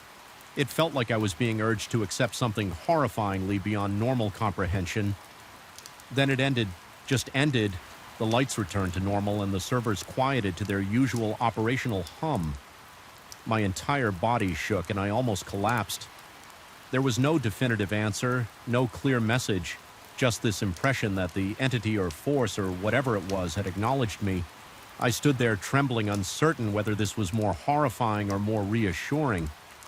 The next day I told my boss that I had a solution. I would do my best to ignore the phenomenon and ensure no one in the office discussed anything related to horror superstition or paranormal events. He seemed taken aback but didn't argue. There was an unspoken pact among some of us to avoid all mention of those subjects for a time. The flickers subsided, the reboots became less frequent, but the tension never really disappeared. It was like living with a coiled snake under the floorboards. Maybe it wouldn't strike if we tiptoed around it, but we all sensed it was still there. My sanity remained fragile on the surface. I appeared functional. Doing my tasks and assisting colleagues internally, I was a trembling mess of nerves and paranoia, always expecting the next surge of energy. The slight crackle of static from a monitor or an unexpected beep from a server could send my heart into a frenzy. My nights were plagued by insomnia, replaying every glitch in my mind, questioning if I was the cause or the victim. My body constantly ached from the tension. My mouth stayed perpetually parched, as if I could never quench a deeper thirst, some primal need for security that was no longer attainable over time. I realized I couldn't stay in this suspended state of vigilance forever. Something had to give. I began planning to take a leave of absence, hoping that distance might loosen the invisible grip that office held on me. I wasn't sure if physically leaving would help, but I felt I had to try before finalizing that plan. I decided to check the logs one last time to see if there was any definitive proof of an external force. When I did, I noticed a pattern I had missed before each event was timestamped. Exactly after someone mentioned fear or superstition. The correlation was absolute down to the second. It wasn't just random, it was synchronizing with our words that knowledge made me feel both validated and deeply afraid on my last evening in the building before my plan to leave. I walked through the office alone, pausing to listen to the faint hum of electronics and the subdued hum of the air conditioner. The overhead lights glowed softly. My chest felt tight, but this time I also felt a ripple of determination. Under my fear, I approached the server room, placing a hand on the door. The metal was cold to the touch, but a weird warmth pulsed beneath my palm like a hidden current. I whispered an internal farewell, acknowledging whatever presence lurked there. My heart pounded, but I felt a sliver of resolve. Sometimes acceptance is the only way to lessen the terror of the unknown. That was 2 weeks ago, and I'm still trying to process what happened. I haven't returned to the office yet. My boss messaged me indirectly through a text so I wouldn't have to hear his voice tremble. That things have been stable. No more flickers. He said the place feels oddly subdued, as if an electrical weight lifted part of me. Wonders if my own presence was fueling it, feeding that intangible force with my mounting anxiety. Part of me worries that eventually I'll have to go back and everything will start again. The thought of stepping inside that building makes my stomach lurch. I keep replaying the final moments that charged silence before I left, when it felt like the entire space was holding its breath. I can't shake the idea that it was letting me go rather than me escaping it. Sometimes late at night, I swear I sense static in the air at home, or see a light flicker momentarily in my peripheral vision. It makes my heartbeat thunder in my ears. Every nerve in my body braces for the possibility that I brought something home with me. I haven't found a neat explanation, no official diagnosis, no scientific justification. All I know is that the office's environment became a mirror of our fears. It thrived on them in its own silent, pulsing way. Whether it's truly gone or simply biding its time, I can't say, but the uneasy truth remains. Some things respond to our minds and our deepest dreads in ways logic can't untangle, and that is perhaps the most terrifying realization of all, that sometimes the more we question, the darker the shadows become. I first felt it in the pit of my stomach, a cold, nauseating twist that turned my normal commute home into a nerve-rattling gauntlet. It was the sensation of unseen eyes drilling into my back. Each evening as I crossed the parking lot, I sensed a presence lingering behind me just out of sight. I tried to rationalize it, telling myself it was nothing more than an overactive imagination sparked by a run of late nights and job stress. But deep down I knew better. The feeling was too strong, too persistent, and it was about to become much worse than I ever expected. My name is Alan, and a few months ago I started noticing that one of my coworkers, Melissa, had developed an unusual interest in me. At first I brushed it off as a friendly attempt to get to know someone on the same project. She would approach me during lunch breaks, ask questions about my hobbies, and even laugh a little too enthusiastically at my half-hearted jokes. It felt harmless, if a bit. Cloying, I was used to office camaraderie, and her attention seemed fairly normal, but soon odd details piled up.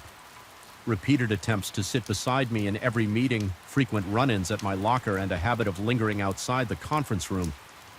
Whenever I worked late, I started to get that subtle, prickling sense of being watched, even when my eyes were focused on the computer screen. During those early weeks, I reassured myself that coincidences happened in offices all the time. People often drifted to those they found interesting or had some shared interest with. But there was a darker current in the air that I couldn't define. My palms would grow clammy when she was around.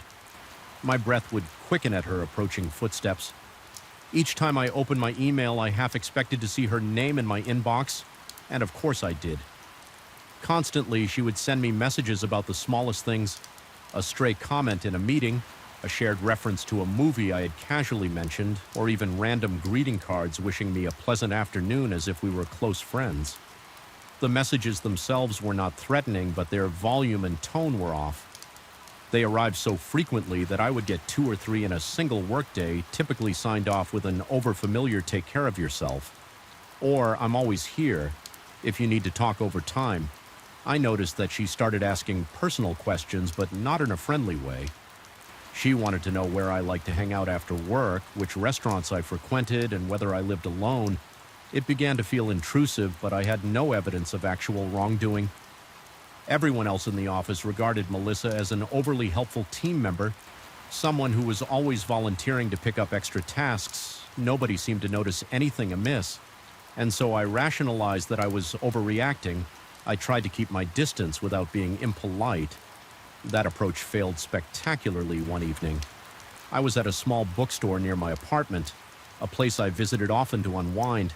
I'd never told her about it. I like to think of it as my secret refuge from the daily grind. I was flipping through a novel in the dimly lit aisles, lulled by the mellow smell of old paper. When I caught a flicker of movement in my peripheral vision, I glanced up and saw her at the end of the aisle staring straight at me. My heart hammered and my mouth went instantly dry. She offered a strange smile that didn't reach her eyes, then came closer holding a book she claimed was on her reading list. She said something about having stumbled upon the bookstore by chance, though her tone suggested she wasn't being entirely honest. I felt my pulse throbbing at my temples and a thin sheen of sweat broke out on my forehead. Instinct urged me to get away, so I mumbled an excuse about needing to run errands. As I headed out the door, my hands trembled so violently that I struggled to fit my key into the car's ignition. From that point on, it was as though she had discovered the blueprint of my life.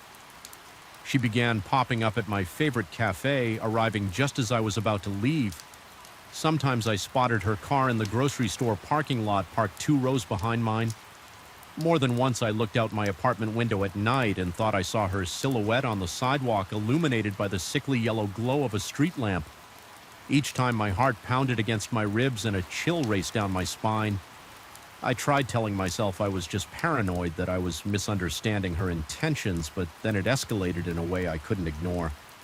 One afternoon, I found a small note tucked beneath my windshield wiper. The words were written in neat cursive, instructing me to look behind you next time. My entire body tensed as if an icy hand had clamped onto my neck. Though the message was short, it radiated a creepy possessiveness, like she was daring me to acknowledge her constant surveillance. Soon, more of these notes began appearing, always brief but undeniably unnerving. I saw you leave late last night. You never answer my emails quickly. I know you're reading this. Each discovery brought a fresh spike of dread, and my stomach knotted at the thought of how she always seemed one step ahead, perfectly aware of my daily routines around that time. I also realized she had photos of me that I had never sent her.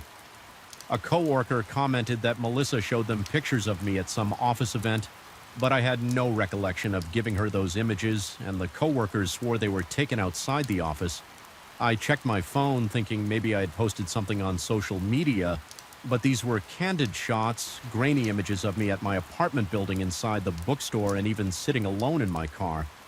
The angles were bizarre, as though captured from behind half-closed doors or across dimly lit streets. My breathing shallowed and my palms grew clammy at the realization that she was cataloging my private moments. I tried to confront her indirectly by hinting to a mutual colleague that I was uncomfortable.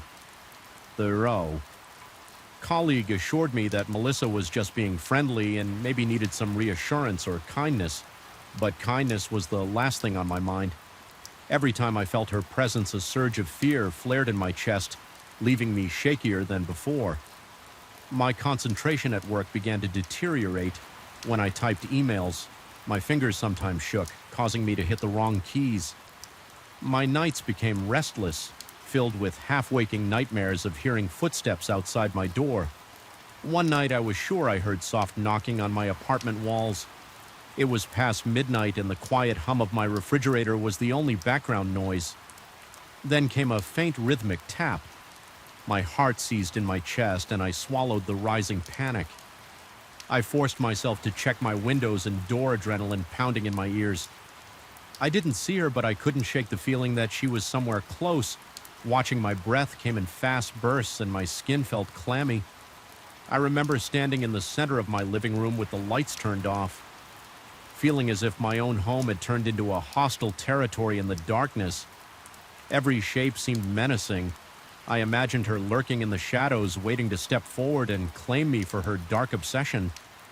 Strange things began to happen at the office, too. Several times I would come back to my desk after a meeting and find my chair repositioned or my computer screen left on some random file I hadn't opened. My coworkers barely noticed my unease, shrugging it off when I mentioned it, but each instance cranked my anxiety a notch higher. I started to doubt my own senses. Had I left the chair in a slightly different position? Maybe I opened that file by accident. This creeping self-doubt made me question every thought that crossed my mind. Soon I couldn't tell if the illusions were real or just fabrications of my own paranoia. Lights in my apartment flickered. At odd times, doors seemed to crack open on their own. I caught glimpses of movement in mirrors, like a figure slipping out of view. Just as I turned my head, my heart would race so violently that I felt dizzy, and I'd grip the edge of a table to steady myself, the wood pressing into my sweaty palms. The more I tried to ignore these sensations, the more pronounced they became. It was as if a parasite had crawled into my mind, warping every shadow into a potential threat. One weekend I tried to escape. I drove to a nature trail a few towns away, believing I could calm my nerves in the fresh air and distance myself from whatever was happening. For the first few minutes it worked. The gentle rustle of leaves, the sunlight filtering through the branches. Everything seemed tranquil. Then I heard a twig snapping behind me. My pulse raced and cold sweat formed on my temples. I froze. Listening another soft crack, I spun around to see a figure vanish behind a tree. My chest felt like it was being crushed by an invisible vice. I rushed back to my car and my foot pressed so hard on the gas pedal that I almost sped off the dirt road. Even out here, I realized I couldn't escape her presence. The fear had followed me when I returned to my apartment. There was a note taped to my door. Longer than the previous ones, it demanded that I meet her at a small cafe that evening. It threatened to share certain private photos with coworkers if I refused. My vision blurred for a moment and I had to steady myself against the door frame. My breathing was shallow and my heart thudded in my chest so loudly I imagined it echoing in the hallway. This had crossed a line into blackmail and I felt dread creeping up my spine. My mind raced with questions. How far would she go? Would she break in while I was gone? Was she capable of actual violence? I knew I couldn't handle this alone. The next day, I confided in a trusted friend describing the situation in hushed, shaky tones. They urged me to file a report or at least contact someone in HR. I did both, albeit hesitantly. HR gave me generic advice about setting boundaries and offered to speak with her if necessary. The police noted my statements but explained they needed clearer evidence of wrongdoing. My friend suggested I stay over at his place for a while. I agreed, stuffing the most important belongings into a duffel bag and leaving my own apartment in a hurry for a week. I slept in my friend's cramped guest room every night, jolting awake to the slightest noise. Even there, I had nightmares about her standing at the foot of the bed, her figure silhouetted in the flickering streetlight whispering my name. My friend said I sometimes woke him up with frantic shouts. Though I had no memory of doing so, I was on high alert, and the anxiety was eating away at my sanity. I tried to maintain my routine going to work and checking in with HR, but the idea of seeing Melissa by the water cooler or worse, alone in the hallway, made my heart pound uncontrollably. Eventually, the company took the allegations more seriously. She was asked to avoid direct contact with me unless absolutely necessary for work for a short while. Things seemed to calm down, but the tension in the air was still thick, an electrical buzz that set my nerves on edge. Every time I walked past a corridor, I couldn't help but glance over my shoulder. Every ring of my phone filled me with dread. On one particular evening, I stayed late to finish a deadline. The entire office floor was nearly deserted, illuminated by cold fluorescent lights that left large swaths in half shadow. My eyes itched from hours staring at the screen, and the thick silence was interrupted only by the hum of the air conditioning. I sensed a presence behind me so distinct that the hairs on my neck stood on end. I spun around, half expecting her to be there. Nothing, a wave of relief trickled through me, leaving my muscles slack and trembling. But then behind the partition, I caught movement. I heard a soft shuffle like a shoe scraping against the carpet. My pulse spiked, and for a few seconds I was too terrified to move. Gathering whatever courage I had left, I crept forward, every step as cautious as if I were crossing a minefield. As I rounded the partition, I saw a shape in the dim corner, someone crouching. My heart battered my ribs and I stifled a gasp. But before I could speak or do anything, the shape darted out of sight, disappearing into a corridor that led to the emergency exit. I stood there uncertain whether to follow.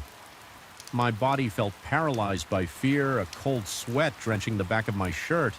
I decided not to pursue. Instead, I packed up my laptop in a frantic rush. My hands shook so badly it took 2 attempts to zip my bag. The entire time I expected to feel a hand clamping onto my shoulder. My breath rasped in my throat and I could taste the metallic tang of panic. I left the office practically sprinting to my car. Once inside, I locked the doors, immediately feeling my heartbeat throb in my ears. I sat there for a moment, drenched in adrenaline, scanning every window and shadow for any sign of movement. Then I started the engine and drove away. I decided that night I had to make a drastic change. I spoke with HR once more, contacted the authorities again, and on the advice of a security consultant began the process of transferring to another city office. My routine changed as well. I altered my driving routes, varied my supermarket runs, and stayed off social media altogether. Paranoia had become a constant companion, but slowly I felt a small measure of safety returning. After a few weeks of careful planning, I officially transferred out. I never saw Melissa again, at least not face to face. Yet to this day, I'm haunted by a lingering sense that she never really let me go. Sometimes late at night, I hear a faint tapping on the walls of my new apartment, or I catch sight of a vaguely familiar figure in reflective surfaces. I feel that same oppressive presence in empty hallways as though I'm still being watched. My heart leaps into my throat each time my palms go slick with sweat, and I can't help but remember every horrifying moment of her fixation. The questions still gnaw at me. What was she truly capable of? Was it all an elaborate stalker's game, or was there something more, something beyond mere obsession? I wish I had a definitive ending to this story, but all I have is the uneasy truth. I managed to escape her immediate reach, but I never escaped the fear she planted in my mind when I locked my door at night. I double-check it, triple-check it, convinced that if I let my guard down for even a moment, I'll find another note or catch a silhouette drifting past my window, that sensation in the pit of my stomach. The cold twist of dread, it never fully went away. And the worst part is that sometimes I'm not sure if I hear her footsteps in the hallway or if it's just the echo of my own terror following me wherever I go. I first realized something was wrong the night the motion-activated lights in my apartment corridor flickered in tandem with my own heartbeat. It was past midnight and I was just returning from my shift at the supermarket. Those lights always turned on when I passed by, but that evening they blinked and buzzed, creating a staccato effect that made me feel as though I was stepping into some dreadful stage performance. My chest tightened, the air felt thick. Even the silence around me seemed charged with a heavy, menacing energy. Something in me knew. The darkness outside my door was no ordinary darkness. It felt watchful and oddly intimate. I remember unlocking my door with shaky hands, the key scraping against metal sounding louder than it should have, and that was just the beginning of a long, unnerving experience that made me question every previously solid aspect of my existence. I have always been a cautious person by nature, never one to take unnecessary risks. Working as a cashier at a local supermarket seemed low-key enough for my temperament. I liked the routine.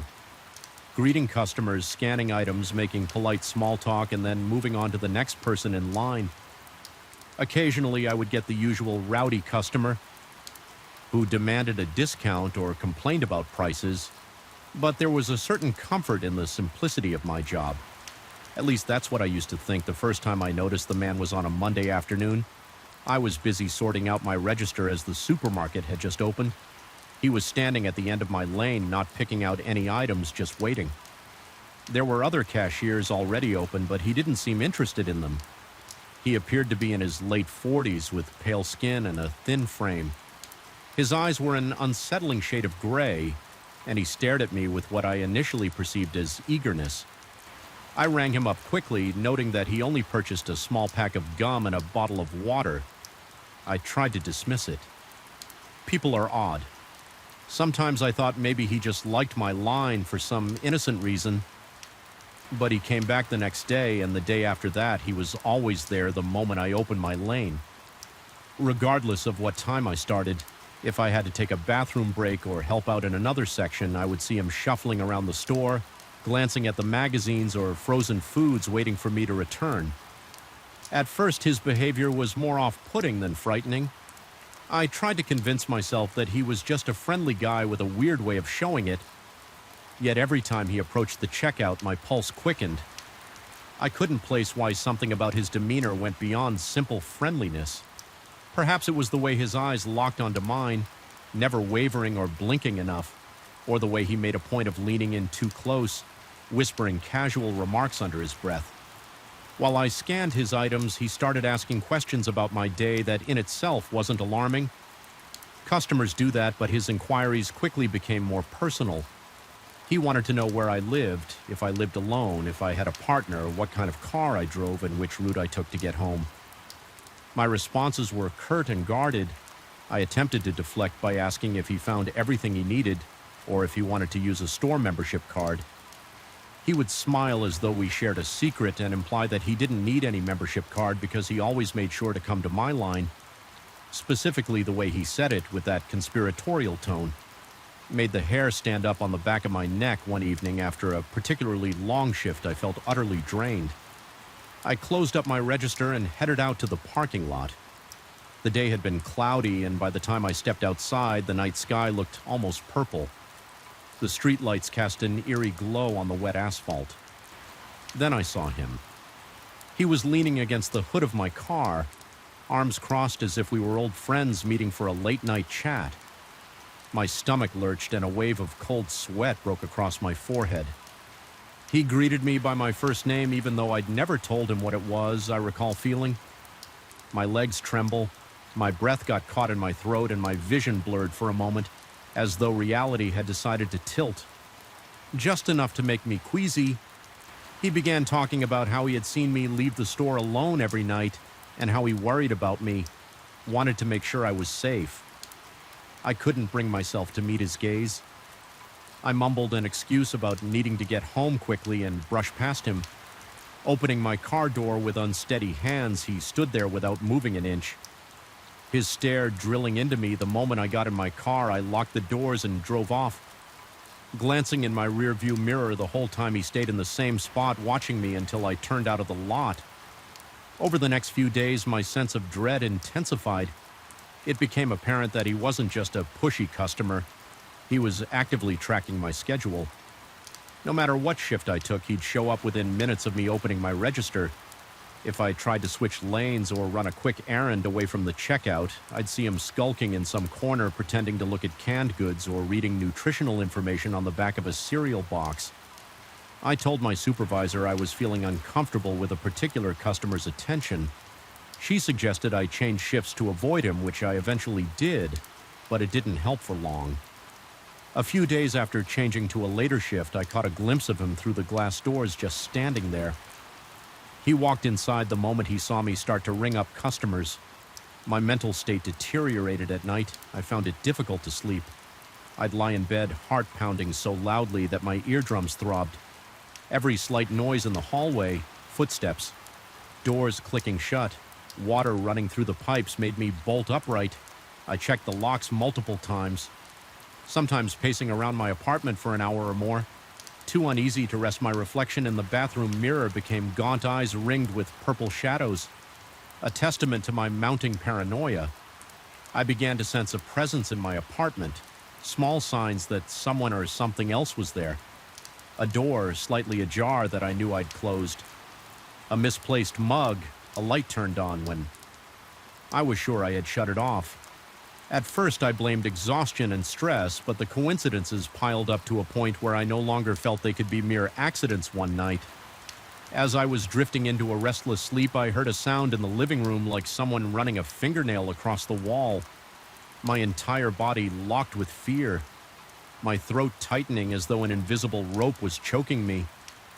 I told myself it was the building's pipes or the old wooden floors settling, but the sound repeated almost methodical, reminding me of someone lightly tapping or scratching just enough to be heard. I leaped out of bed, grabbed the flashlight from my nightstand, and forced myself to look around. Nothing was there, but that didn't comfort me. In fact, it made things worse.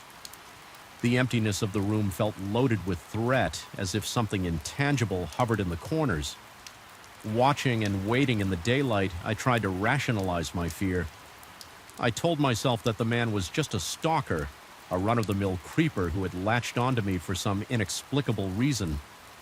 Yet as time went on, his presence seemed to grow beyond mere physical stalking. There were moments in the supermarket where I felt his gaze on me before I even spotted him. The edges of my vision would blur and my chest would constrict when I whipped my head around. I'd see him in an aisle leaning to the side to peer at me, or standing behind a display shelf, always too far to speak yet too close to ignore. Sometimes I caught faint reflections of him in shiny surfaces, windows, mirrors. Even the metal backing on the inside of the candy racks at the store, it became a twisted game of hide and seek, and I never felt I was the one seeking. Instead, I was perpetually aware of being the sought. My boss told me to remain vigilant and not to engage. I considered going to the police, but I couldn't pinpoint anything overtly illegal. He hadn't threatened me verbally. He just existed in my space constantly. That in itself was terrifying enough to feel like a threat. But I worried the authorities would brush me off as paranoid. One particularly rainy evening, I stayed late to restock shelves. The thunder outside echoed through the store, and the fluorescent lights overhead flickered now and then, which only amplified my anxiety. I was alone in the aisles trying to speed through the last bit of work when I heard the soft hum of footsteps behind me. My body responded with a jolt. Racing heart, clammy palms, a sharp intake of breath.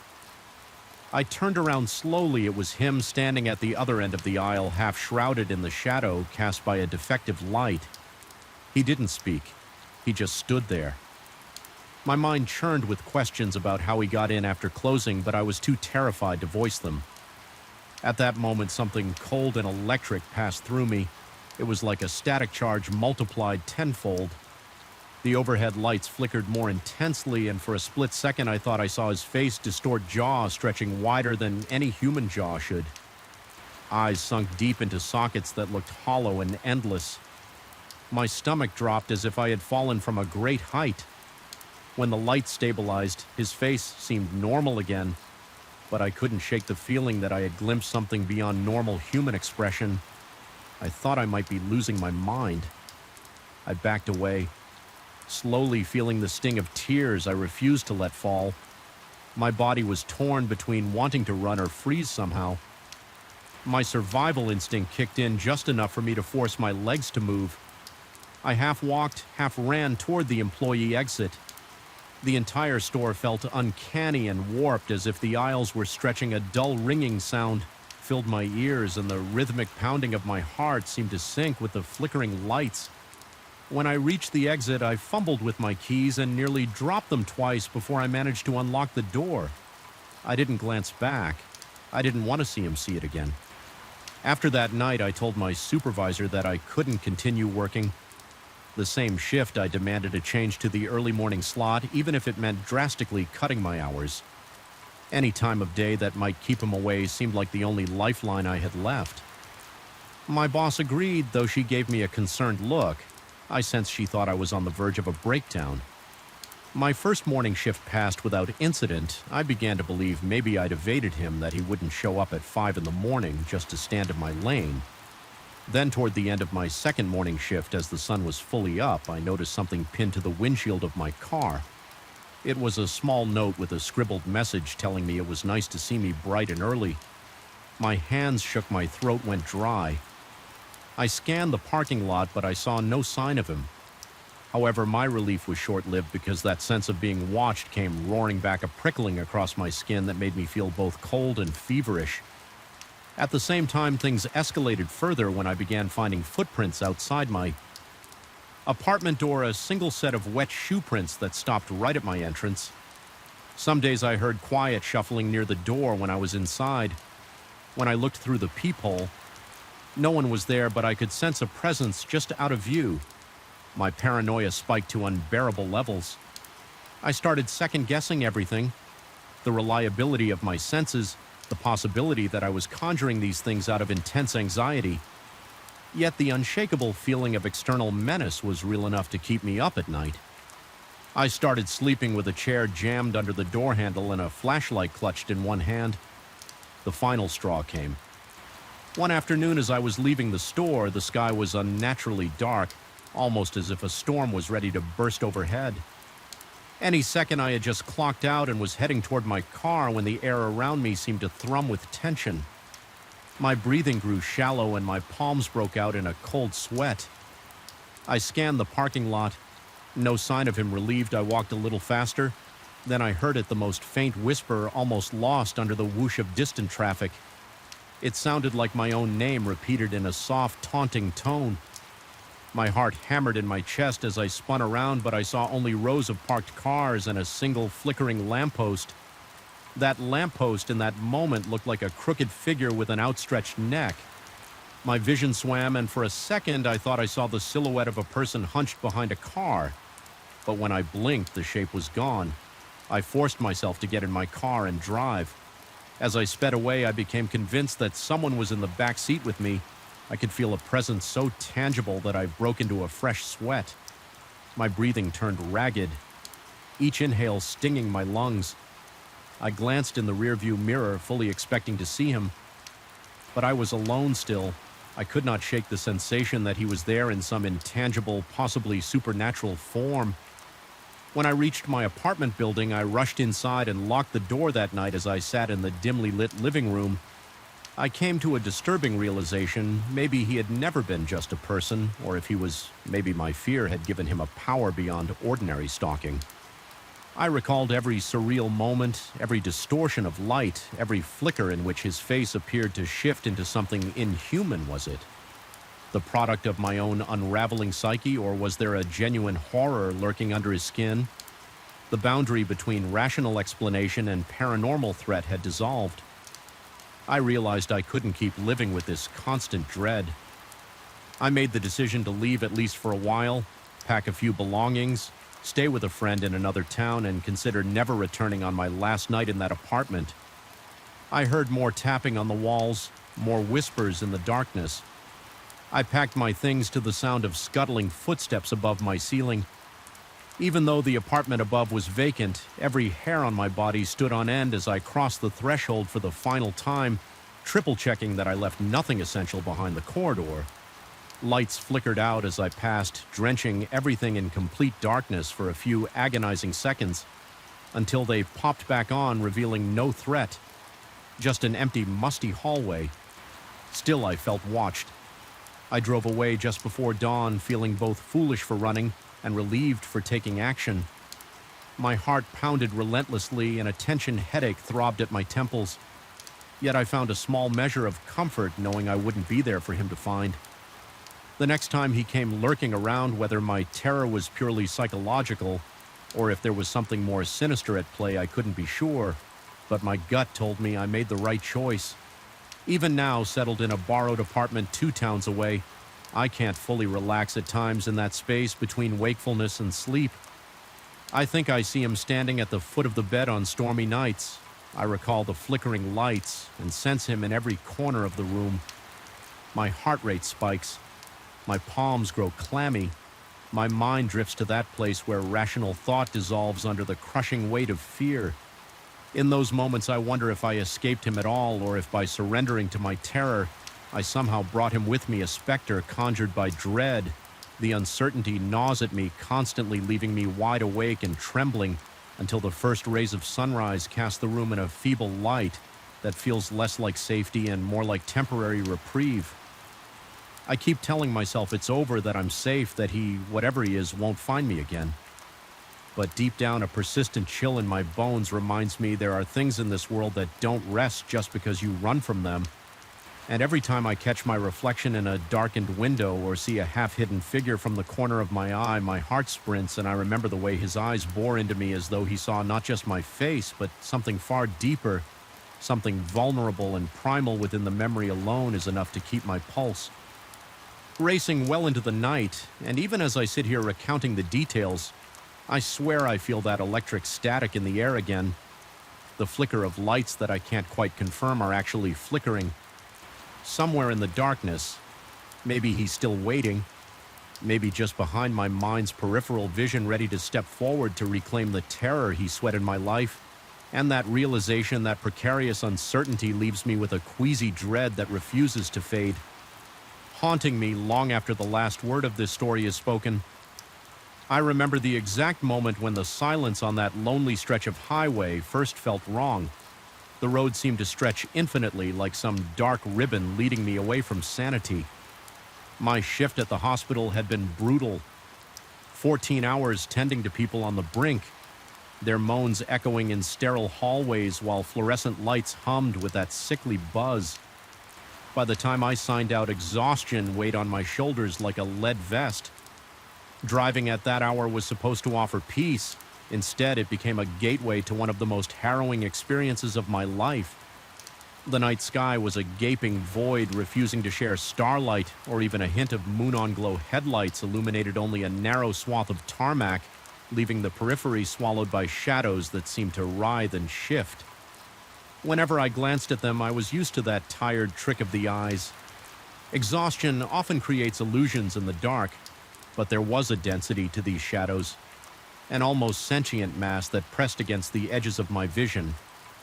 A mild drizzle coated my windshield, forcing me to lean forward and squint at the road ahead.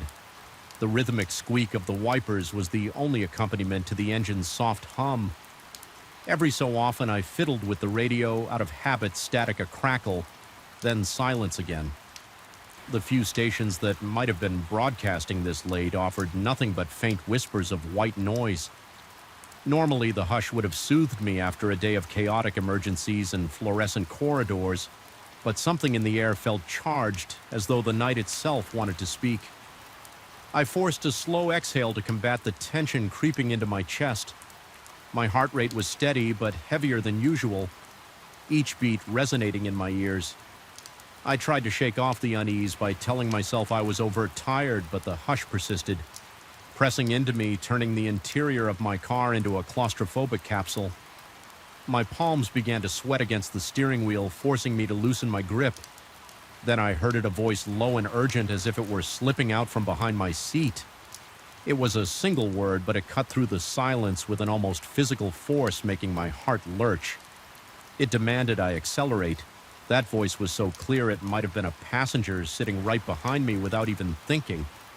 I slammed my foot on the gas tires, squealing as the car surged forward. Instantly, adrenaline spiked and the edges of my vision blurred. I clung to the wheel knuckles, white, trying to steady the car as I rounded a sharp curve. The back end swerved, nearly sending me skidding into a ditch, but I wrestled control and straightened the vehicle with a gasp that tore at my throat. My heart pounded so violently I could feel the echo in my fingertips. In a split second, the voice was gone and a deafening silence rushed back in. I was panting, my tongue dry and my mouth parched, like all moisture had evaporated. In the space of that single terrifying moment, my mind raced. Had I really heard someone in the car, or was it just an auditory hallucination produced by my exhausted brain? When I finally studied the car's speed and took a quick glance at the rearview mirror, I saw only empty seats, dark and featureless. Yet the oppressive feeling that someone was lurking behind me refused to dissipate. I pressed onward, forcing my eyes on the lane ahead, determined to make it home. The tension in my muscles bordered on cramping, and I found myself leaning forward as if trying to escape my own seat. The rain picked up, drumming on the roof, but that usual lullaby of droplets did nothing to soothe me. Every few minutes I caught myself scanning the rearview mirror, certain I'd see a shape or silhouette. My rational mind told me it was just nerves. Nonetheless, the skin on my arms prickled with goosebumps. Every time I looked, when I finally rolled into my driveway, relief fluttered weakly in my chest. I stepped out, my body trembling with unspent adrenaline. The late-night wind was cold, slicing through my jacket and making the hairs on my neck stand on end. Inside, the house was still and dark. The hallway lights were off, but that was expected. No one was there to keep them on. That emptiness usually felt comforting after chaotic shifts, but tonight it felt too large, too quiet, as if any breath or creak would ricochet off the walls and betray some presence I didn't want to admit was there for weeks. After that night, I couldn't shake the memory of that voice I told my colleagues indirectly about, a strange experience, omitting details of hearing an actual whisper. Most said it was stress-related, the sort of hallucination that comes from sleep deprivation. A friend mentioned he once had a micro-sleep behind the wheel, dream imagery bleeding into wakefulness. I wanted to believe them yet. Every night on my way home, I felt the seat behind me as though it held an unseen occupant. I kept expecting that voice to return, commanding me with impossible clarity. Even in broad daylight, a sense of intrusion lingered. I'd be making coffee in my kitchen and suddenly feel like someone was watching from the window. The reflection in the glass never showed anything suspicious, but the skin on my back would prickle all the same. My shoulders grew tight, my posture stooped. I started to suffer from persistent headaches, thick pulsing pain that radiated from the base of my skull. At night, sleep was fractured by nightmares. I'd see myself behind the wheel, hearing disembodied whispers. Sometimes they told me to drive into oncoming traffic. Other times they simply repeated my name over and over until I woke up drenched in sweat. Gasping for air, things escalated slowly, almost imperceptibly at first. One night, driving home under a pale moonlight, finally the sky decided to show me some illumination. I thought I felt a shift in the car's weight, as though someone in the back seat had moved from left to right. My heart pounded so hard it hurt.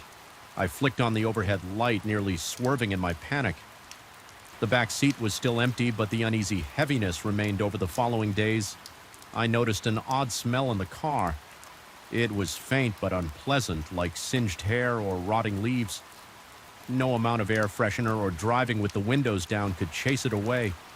Then the radio started acting up on certain drives. It would burst into static or flicker between stations, even when the power was off. Once I heard something like shallow breathing coming from the speakers. My chest tightened and my scalp tingled with a sensation akin to ants crawling over my skin. That was the same week my reflection in the rear-view mirror began to betray me. Every so often I'd glimpse a face that wasn't mine.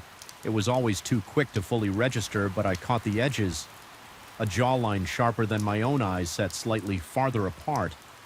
Pale lips twisted in a grimace or grin I'd blink in terror, and the face would revert to my own startled expression. I tried to convince myself it was a trick of the overhead lights on the highway or the shapes of passing cars, but each time my rationalizations felt more hollow. My mouth would go dry, my entire body would break out in a slick cold sweat, as though I had the flu breathing. Became a labor chest rising and falling with shallow, desperate gasps in those increasingly sleepless nights. I'd lie in bed listening to the house creak and groan. I heard the wind outside, the distant bark of a neighbor's dog. Every sound seemed amplified, pounding into my heightened awareness. I felt pinned under an unseen weight, as though the voice I'd heard that night had latched onto me. Infecting my thoughts, I remember lying there, eyes on the ceiling, envisioning that spectral passenger crouched in the corner of my bedroom, silently urging me to fear everything around me. Even with the lights on the corners remained dark shapes coalescing just beyond clarity. My heart hammered in my chest until it felt as though it would burst, yet I still had to keep working responsibilities. Don't vanish just because you're frightened or exhausted. So each evening I dragged myself back to the hospital, run on autopilot through a barrage of tasks, then steel myself for the drive home.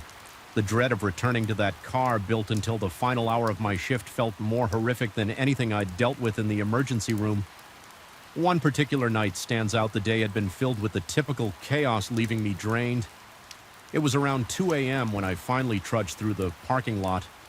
Each step feeling heavier than the last. When I unlocked my car, I heard a distinct click inside, like the door lock snapping into place, even though I just unlocked them. My pulse quickened. Easing the driver's door open, I slid into the seat and shut it behind me. Immediately, the interior light dimmed. I turned the key in the ignition, and for a brief moment, the radio flared to life with a cacophony of howling static before going silent. I settled my hands on the wheel, forcing my breath to slow my chest. Felt tight, as if an invisible vice was closing around my ribs. I tried to ignore the oppressive hush inside the car, switching on the headlights and creeping out of the lot. For the first 20 minutes, the drive was uneventful, the road devoid of traffic.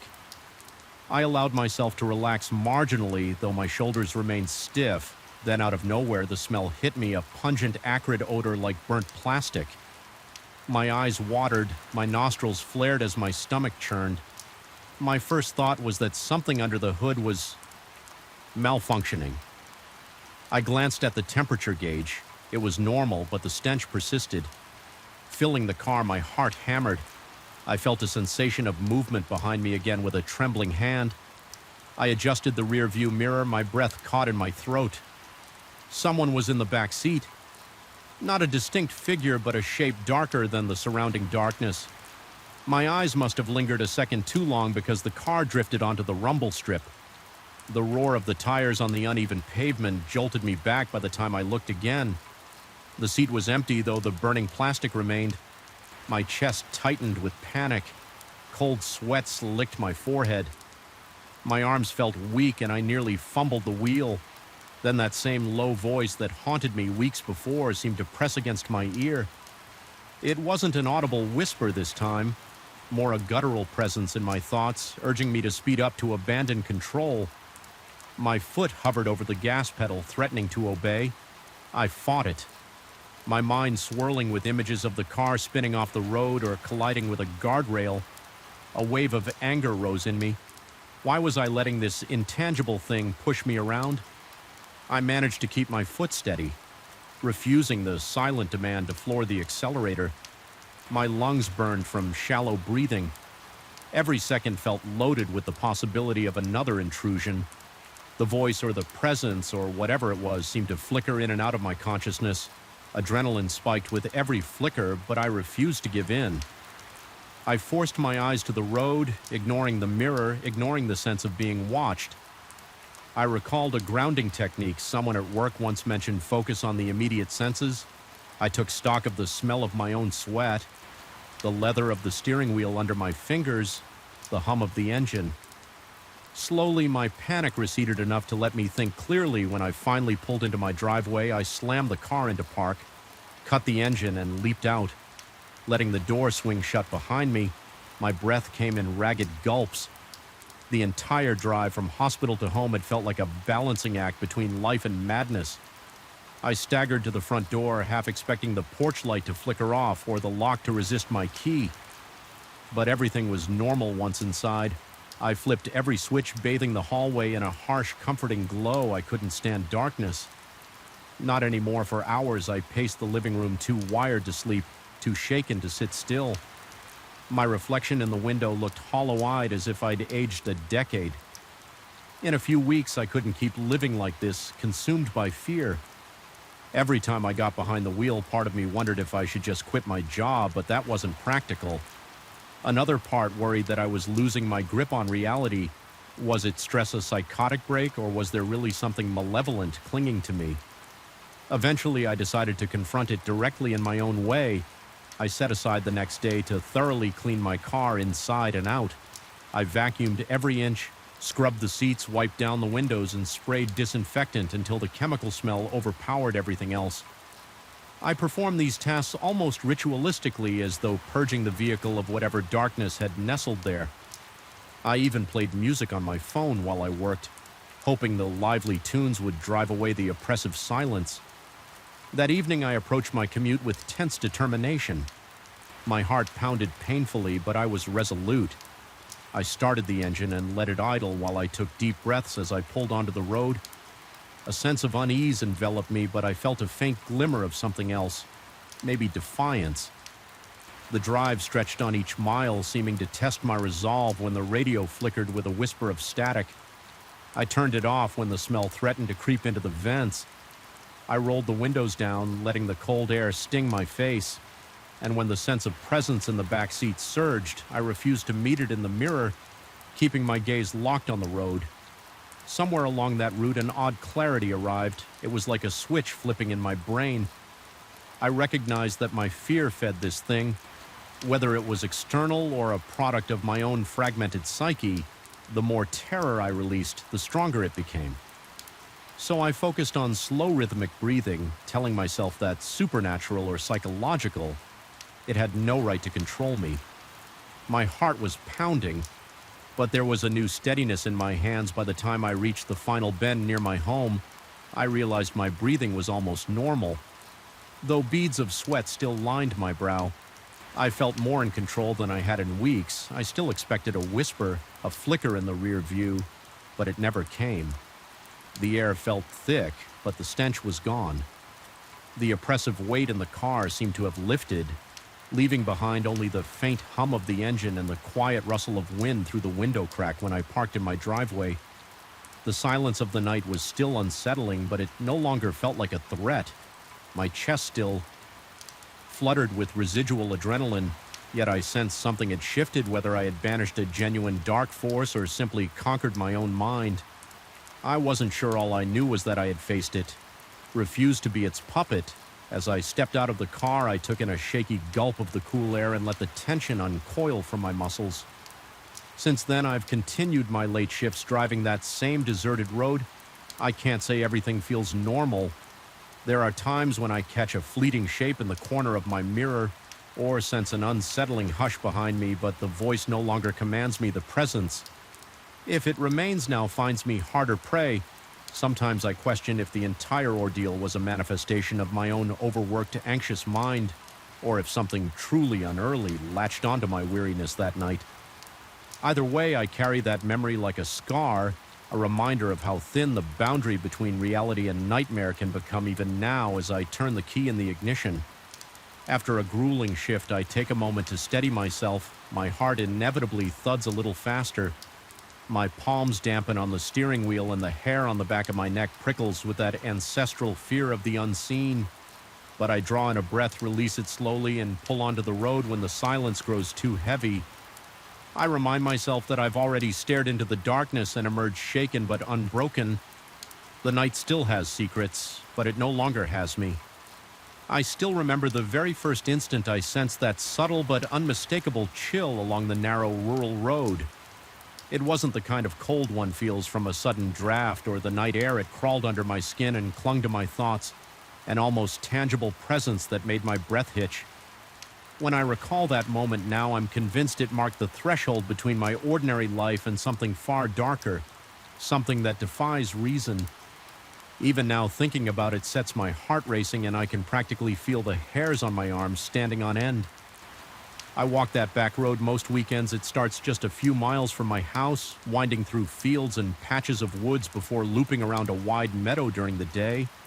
It's a peaceful place, big sky, the earthy scent of tilled soil, the distant sound of crows calling. I've always found it calming to wander there, letting my mind drift away from work stress. But after the night I saw those lights, everything changed now. Even the thought of returning to that spot makes my breath quicken. My chest tightens at the memory of the way the air felt wrong and how my heart pounded so loudly I was sure it would echo through the quiet countryside. I had gone for a late evening stroll, something I often did when insomnia kept me awake. I like the hush of nighttime when the stars burn bright and the world settles into a slower rhythm. The moon was only a slim crescent, that night barely illuminating my surroundings. The soft crunch of gravel under my sneakers and the brush of the occasional night breeze against the leaves were the only sounds I remember trying to focus on. My breathing inhale, exhale, trying to let the day's tension melt away. It didn't work as well as I hoped, but I kept going, passing familiar fence posts and crooked trees that had become my silent companions over the years. Then I saw them, two small, intense lights darting across the road. Maybe 30 yards ahead. At first I thought they were reflections, headlights from a distant car or the faint glimmer of fireflies, but they moved too deliberately, too quickly, gliding as though they were alive. I stopped walking, my footsteps grinding to a halt in the gravel. My pulse hammered in my throat and I could taste something metallic on my tongue as I swallowed. The lights hovered a few inches above the ground, crossing from one side of the road to the other in a fluid motion. I couldn't make out any shape around them. No outline of an animal, person, or machinery, just 2 points of brilliant white that sliced through the darkness as if they were charged with some strange energy. My instincts told me to turn around to head back home. I was no stranger to caution, and fear was already tightening my chest, but curiosity pushed me onward. The next few steps I took felt reluctant, as though my own body warred against me for venturing closer. Halfway to where I had spotted the lights, they simply vanished, no flicker or dimming. One moment they were there, the next they were gone. The night around me was suddenly too quiet, as though the world had hit a pause button. I strained my ears for any sign of life, an owl hooting a breeze rustling the branches, but there was nothing that was... When the cold set in, it spread from the center of that spot outward like an invisible boundary. The hair on my arm stood up and I felt goosebumps prickle along my neck. My breath came out in a shaky exhalation, visible in the air. Even though it was late spring and nowhere near freezing, I can't fully describe how unnatural it felt. It was as though the temperature dropped from mild to wintry in just a few seconds. My hands started to tremble and I clenched them into fists, trying to steady myself. I could feel my heartbeat pounding like a drum, reverberating in my ears.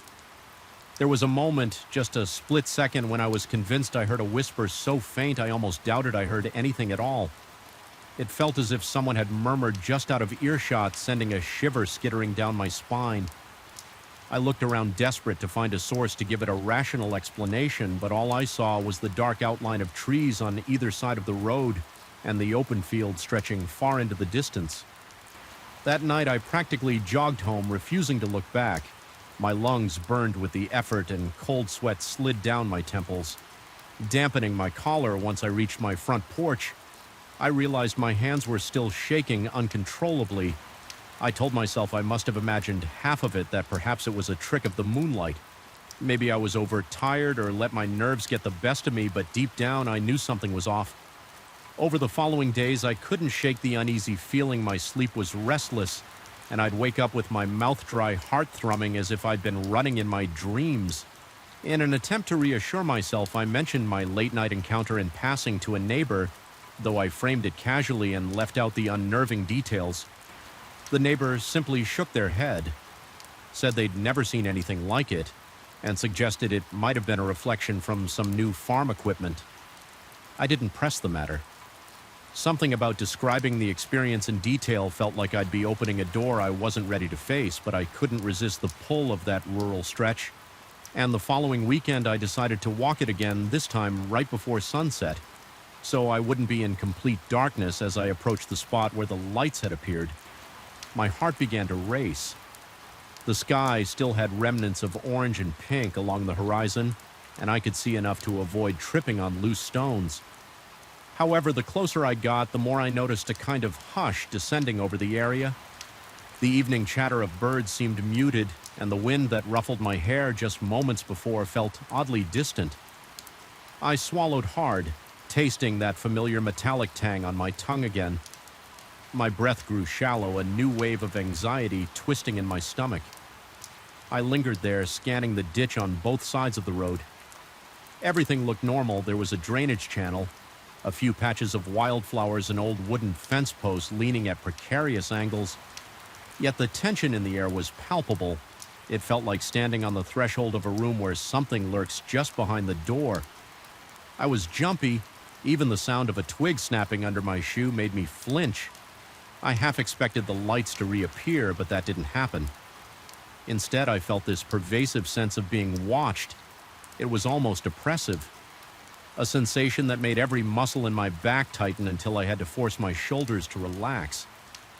I left that evening before the last traces of sunlight disappeared, feeling uneasy and more confused than before the following days. I couldn't stop thinking about that place. It was as though a part of me was trapped there, replaying the memory of those hovering lights in the unnatural cold. My appetite diminished, and I found my thoughts drifting at work, my hands trembling whenever I recalled the sensation of that quiet. I questioned my sanity more than once. Was I having some stress-induced hallucination? Was it possible for an overworked mind to create such vivid experiences? Eventually, I resolved to go back at night again, mostly to prove to myself that I was capable of walking that road without freaking out. I chose a Friday evening, telling myself that if it all went wrong, at least I wouldn't have to function at work the next morning. The moon was fuller this time, providing a bit more light, but it also created long, eerie shadows that stretched across the dirt like dark fingers. My breathing was shallow, and I noticed my palms were damp inside my jacket pockets. I tried to pace myself and keep calm, but with every step my pulse escalated. Halfway along the route, the tension rose. My ears began picking up indistinct sounds. Maybe just the wind and the grass, maybe something else. My mouth went dry, and I had to swallow repeatedly to keep saliva in my throat. The air felt thick, as though I was walking through an unseen web. Each footstep sounded too loud, echoing around me in the hush of the surrounding fields. In the distance, I could make out the silhouette of an old barn. I'd passed it countless times without giving it a second thought. But tonight it loomed like a monolith, a silent witness to my discomfort. When I finally reached that familiar stretch, my legs felt weak, and I had to fight the urge to run. The road looked the same, but there was a wrongness hanging over it that made the hair at the nape of my neck prickle. I paused, straining to see if the lights would appear. My body tensed, bracing for something I couldn't name. For a long minute, everything was still then. The wind gusted, and I heard a faint rustling in the ditch.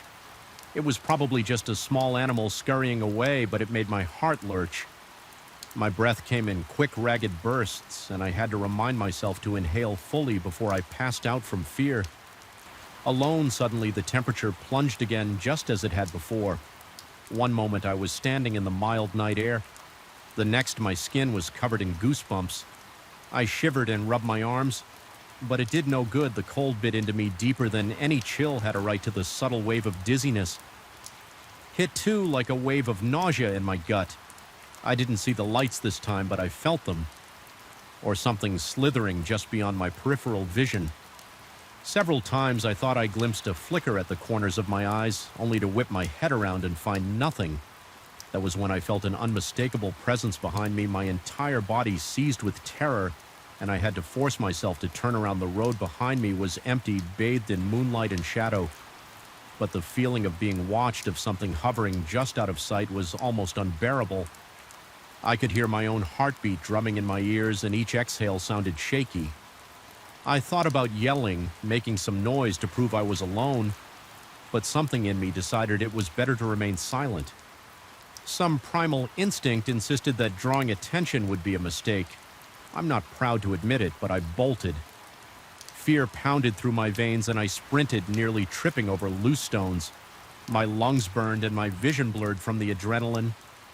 I only slowed down when I reached the outskirts of my neighborhood, where streetlights and houses offered a semblance of normalcy. Once home, I was soaked in sweat, my clothing clinging to me as though I'd been caught in a storm. It took hours to calm down, and even then I barely slept the next day. I couldn't stop replaying the sensation in my mind.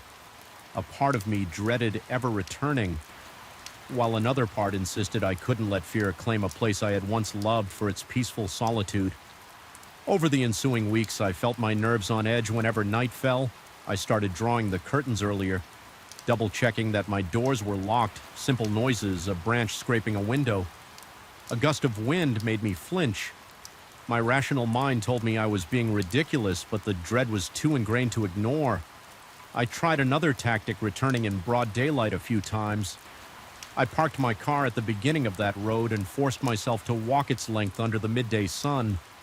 Everything looked so harmless in the light, just a gravel path winding through farmland. Yet even then, I felt a twinge of unease. My heart would pick up speed as I neared that particular stretch, and though I didn't sense any dramatic drop in temperature, I couldn't quell the creeping paranoia that settled in my bones one afternoon. I stood there, forcing myself to remain calm and take in every detail: the curb of the fence line, the scattering of pebbles, the tall whispering grass as I did. I had the distinct feeling that the place was studying me in return. The notion was irrational, but it nodded at me. My mouth went dry again, and my fingertips tingled with anxiety. A crow caught from somewhere behind me, and I startled, nearly stumbling as my heart slammed against my ribs. Over time, I started having nightmares in them. I'd be walking along that road, and the two lights would appear drawing closer and closer until I could see something swirling between them, an amorphous darkness that seemed to beckon me forward in the dream. I couldn't move, couldn't scream. I could only watch as the darkness pulsed. The sound I heard in these nightmares was a distant humming, like a chorus of voices just out of range, blending into a drone that made my ears ache. I'd wake, gasping, my body slick with cold sweat, my mouth so dry it hurt to swallow. I reached a breaking point when I realized I was no longer functioning. Normally, my appetite was gone, replaced by a constant knot in my stomach. My hands trembled whenever I thought about the lights. My concentration at work suffered, and I found myself avoiding social calls. I didn't want to talk about it. Couldn't explain it in a way that felt believable. The scariest part was that I wasn't sure I even believed myself, determined not to be ruled by this dread. I decided on one final confrontation. I would go back at night, stay as long as I could, and see if anything definitive happened. I prepared carefully, dressing in layers for warmth and bringing a flashlight with fresh batteries. My plan was to stand my ground. I wasn't trying to challenge anything. I'm not that foolish. But I wanted to face it to see if I could find any logical explanation. Perhaps if I confronted it head-on, I'd discover some mundane truth and my fears would dissipate. I arrived just before midnight. The night was cool, but not cold. The sky clear and shimmering with stars. My flashlight cut a narrow beam through the darkness. Each step crunched on the gravel, echoing in a way that seemed unnaturally loud by the time I reached that dreaded spot. My pulse was already racing and my breathing had grown shallow. I flicked off the flashlight, letting my eyes adjust to the moonlight. The silence pressed in on me like an invisible weight. Once again, I felt sure there were eyes on me, or something that passed for eyes hidden in the gloom. For a few minutes, nothing happened, and I felt the smallest flicker of relief. Maybe it really had been my imagination. Maybe I'd conjured this terror out of stress and sleepless nights. My heart rate began to slow, my breathing steadied. Then out of the corner of my eye, I saw the faintest glimmer, a flicker of white nearly at ground level. My entire body seized with dread. The lights were back dancing at the edges of my vision. I forced myself not to move. Though every instinct screamed at me to run, the temperature plummeted sharper and more brutal than ever before. My teeth chattered and I could feel my muscles contracting involuntarily. My flashlight suddenly died, plunging me into near total darkness. Panic surged through my veins, but I fought to keep control. Then came the hum, that low frequency I'd heard in my nightmares, vibrating in my chest and rattling my bones. It felt alive, scraping against the inside of my skull. I wanted to clamp my hands over my ears, but I was too terrified to move. I tried to speak to ask what it wanted, but my voice caught in my throat. My lungs felt constricted as though something was gripping me from within. The lights flickered closer, small white orbs bobbing in the darkness. And for an instant I thought I saw shapes coalescing around them like swirling shadows. My vision blurred with tears, not from sadness, but from an overwhelming primal fear. Every nerve in my body was on fire, and then as abruptly as it had started, it ended. The humming stopped, the lights disappeared, the temperature reverted to a normal, if not slightly cool night. My flashlight flickered back to life, beam cutting through the darkness once more. My body was shaking, my knees weak enough that I nearly dropped to the ground. I felt an emptiness where that presence had been no less terrifying, because it left behind an echo, a sense that I had been judged and allowed to leave but not free of consequences. I stumbled back to my car, each breath ragged in my chest all the way home. I kept glancing in the rearview mirror, half expecting to see those lights trailing me by the time I reached my driveway. My clothes were damp with sweat and my heartbeat thrummed so violently I thought it would crack my ribs. I fumbled my keys and almost couldn't open my front door. Once I was inside, I leaned against the wall, letting out a shuddering breath I'd been holding since it began.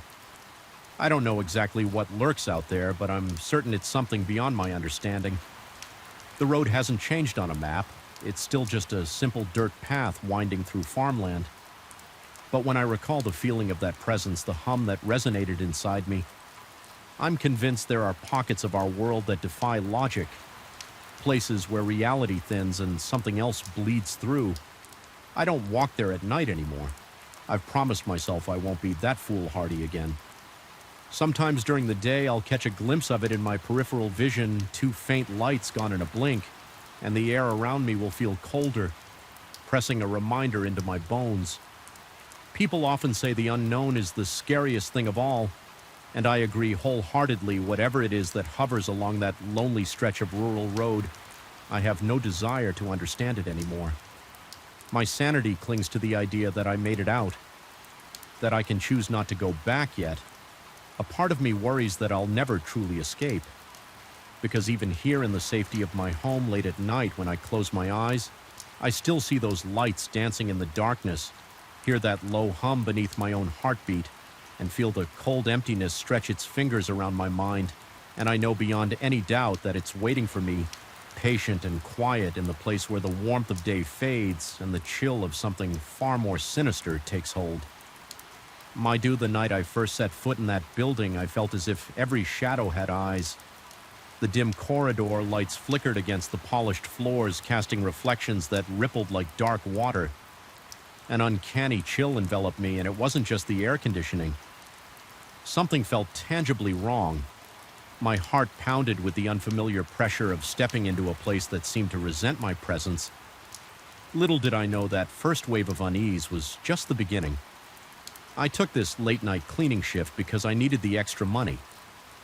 I worked days as a maintenance assistant in a warehouse, but inflation and unexpected expenses hit me hard when a friend mentioned that a commercial building downtown was looking for someone to handle nightly sanitation. I jumped at the opportunity. The job sounded straightforward enough. Empty the trash vacuum, the hallways, wipe down surfaces in the waiting areas, and lock up before dawn. Simple tasks I was already familiar with, though I never anticipated the sense of dread that would seep into my bones each night during the first week. Nothing too dramatic happened. I'd walk the empty corridors after all the clinics had closed. My footsteps echoing off the tall ceilings, the fluorescent lights buzzed overhead, sometimes fluttering out for a second and then humming back to life. I brushed off the flickers as poorly maintained wiring, yet even then I had this deep-rooted sensation of being watched. My neck prickled as though invisible eyes traced my every movement rationally. I told myself I was imagining things. This was a vacant space at midnight. After all, one evening, around the time I was finishing the last hallway, I sensed something behind me. It was like a soft rhythm of footfalls that matched my pace. I spun around expecting to see someone who might have stayed late, but the corridor was empty. The overhead lights cast their faint, sickly glow on the floor. There was nowhere anyone could have hidden in those few seconds. Despite my background in hands-on labor, my hands shook so intensely that I dropped my trash bag by the time I gathered the spilled contents. My nerves were frayed, but I forced myself to carry on. I told myself I was being paranoid. As the nights passed, small details began to pile up in my mind, refusing to be dismissed. Sometimes doors that I was sure I'd locked would appear slightly ajar when I returned to them. Other times, the waiting room chairs, which I meticulously arranged in neat rows, would be subtly out of alignment. More than once I noticed smudges on the windows of certain offices' marks that looked almost like handprints, but they were too high or at too strange an angle for anyone to have made them. Accidentally, each new incident added to an undercurrent of anxiety that pulsed through me. During every shift, my responsibilities included checking all the clinics to ensure cleanliness and security.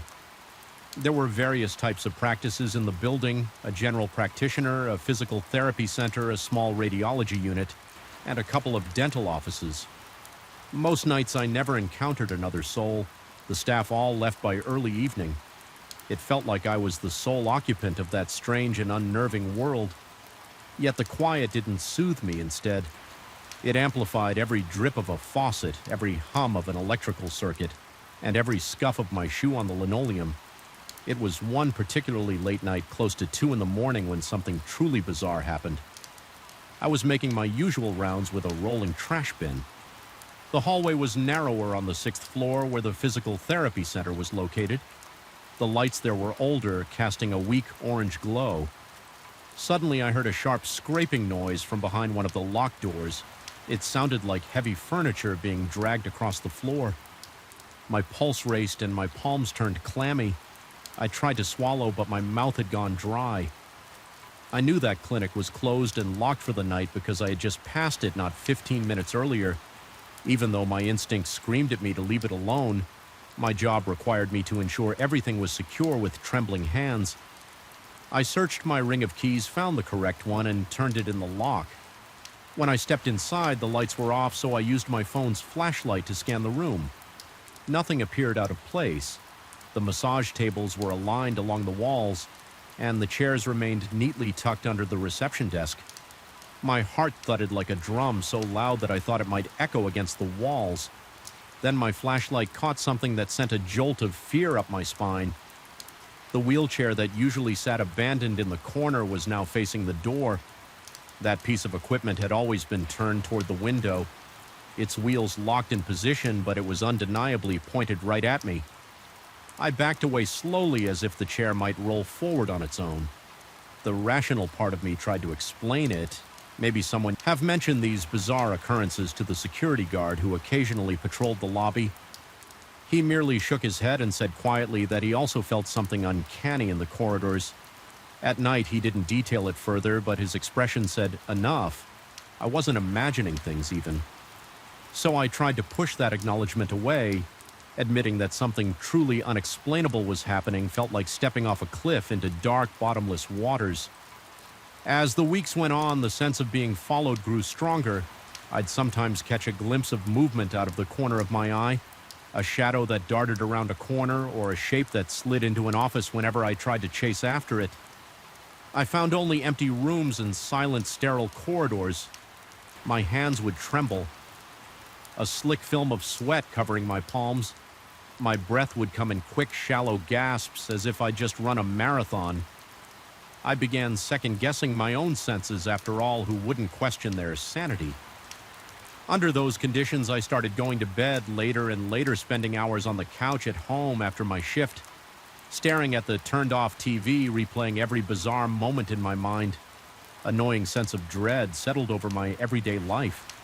It was worse on the nights I had to clock in because the anticipation of returning to that building weighed on me like an anchor around my ankles. In an attempt to feel more secure, I started carrying a small flashlight on my belt and a utility knife in my back pocket. The flashlight was mostly for my own peace of mind, but the weight of the knife reassured me. Even though I couldn't say what I was defending myself against, the blade offered a tiny measure of psychological comfort.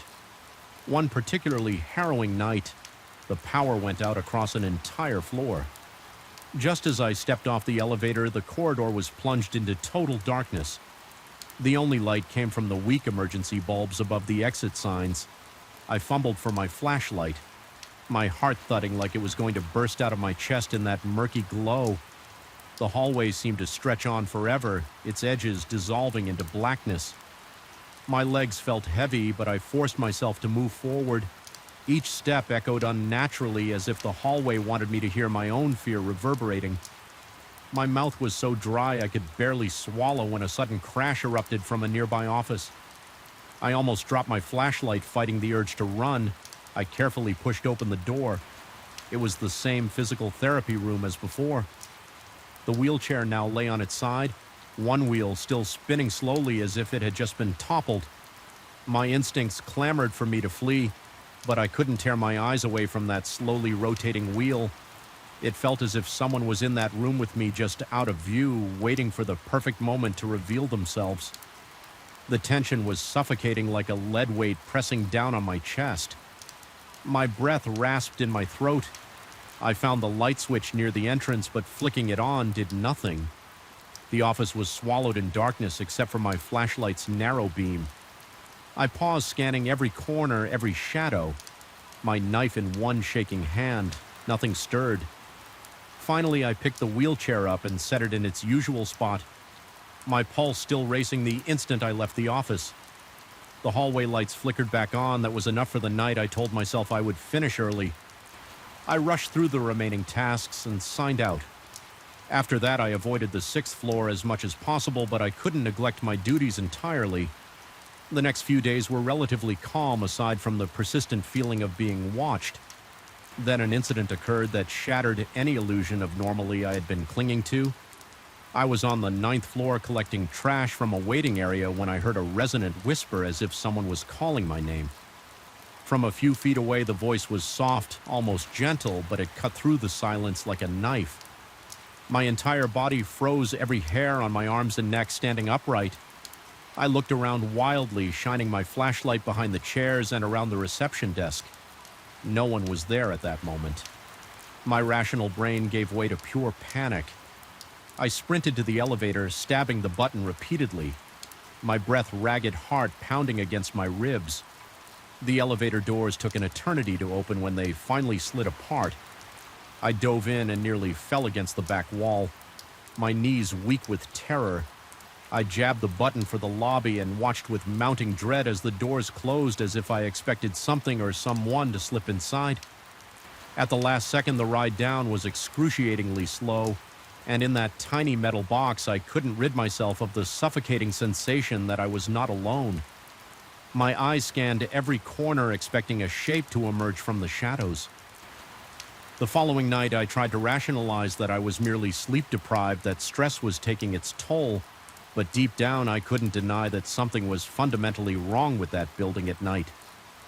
Sometimes I felt a presence behind me so strongly that I'd whirl around abruptly only to find the corridor empty. My palms would sweat uncontrollably and my chest would tighten. I could feel my sanity fraying like an overstretched rubber band on the verge of snapping. Things escalated to a final confrontation that made me question my own senses more than ever. I was doing my rounds near midnight, trying to push through the tension by mentally reciting a list of chores reaching the physical therapy suite. I steeled myself before unlocking the door.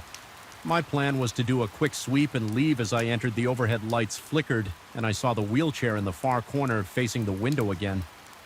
For a moment, I breathed a shaky sigh of relief. At least it appeared normal. But the second I stepped farther into the room, the lights went out with a loud pop. Complete darkness enveloped me. My flashlight flicked on, revealing the wheelchair's reflective metal. My hand was trembling so much that the beam quivered across the walls.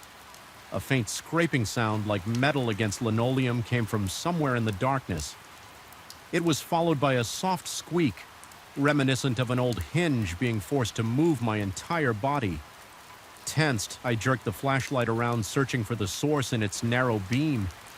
The wheelchair was now angled slightly toward me, as if it had moved on its own. My breath caught in my throat. A wave of cold terror rolled through me, leaving me paralyzed for a few heartbeats. Something inside me snapped. Then the blend of fear, paranoia, and exhaustion ignited a surge of adrenaline. I flipped the flashlight off, plunged in darkness, and darted out the door. Not caring if I dropped my supplies as I ran down the corridor, I sensed something behind me, but I refused to look back.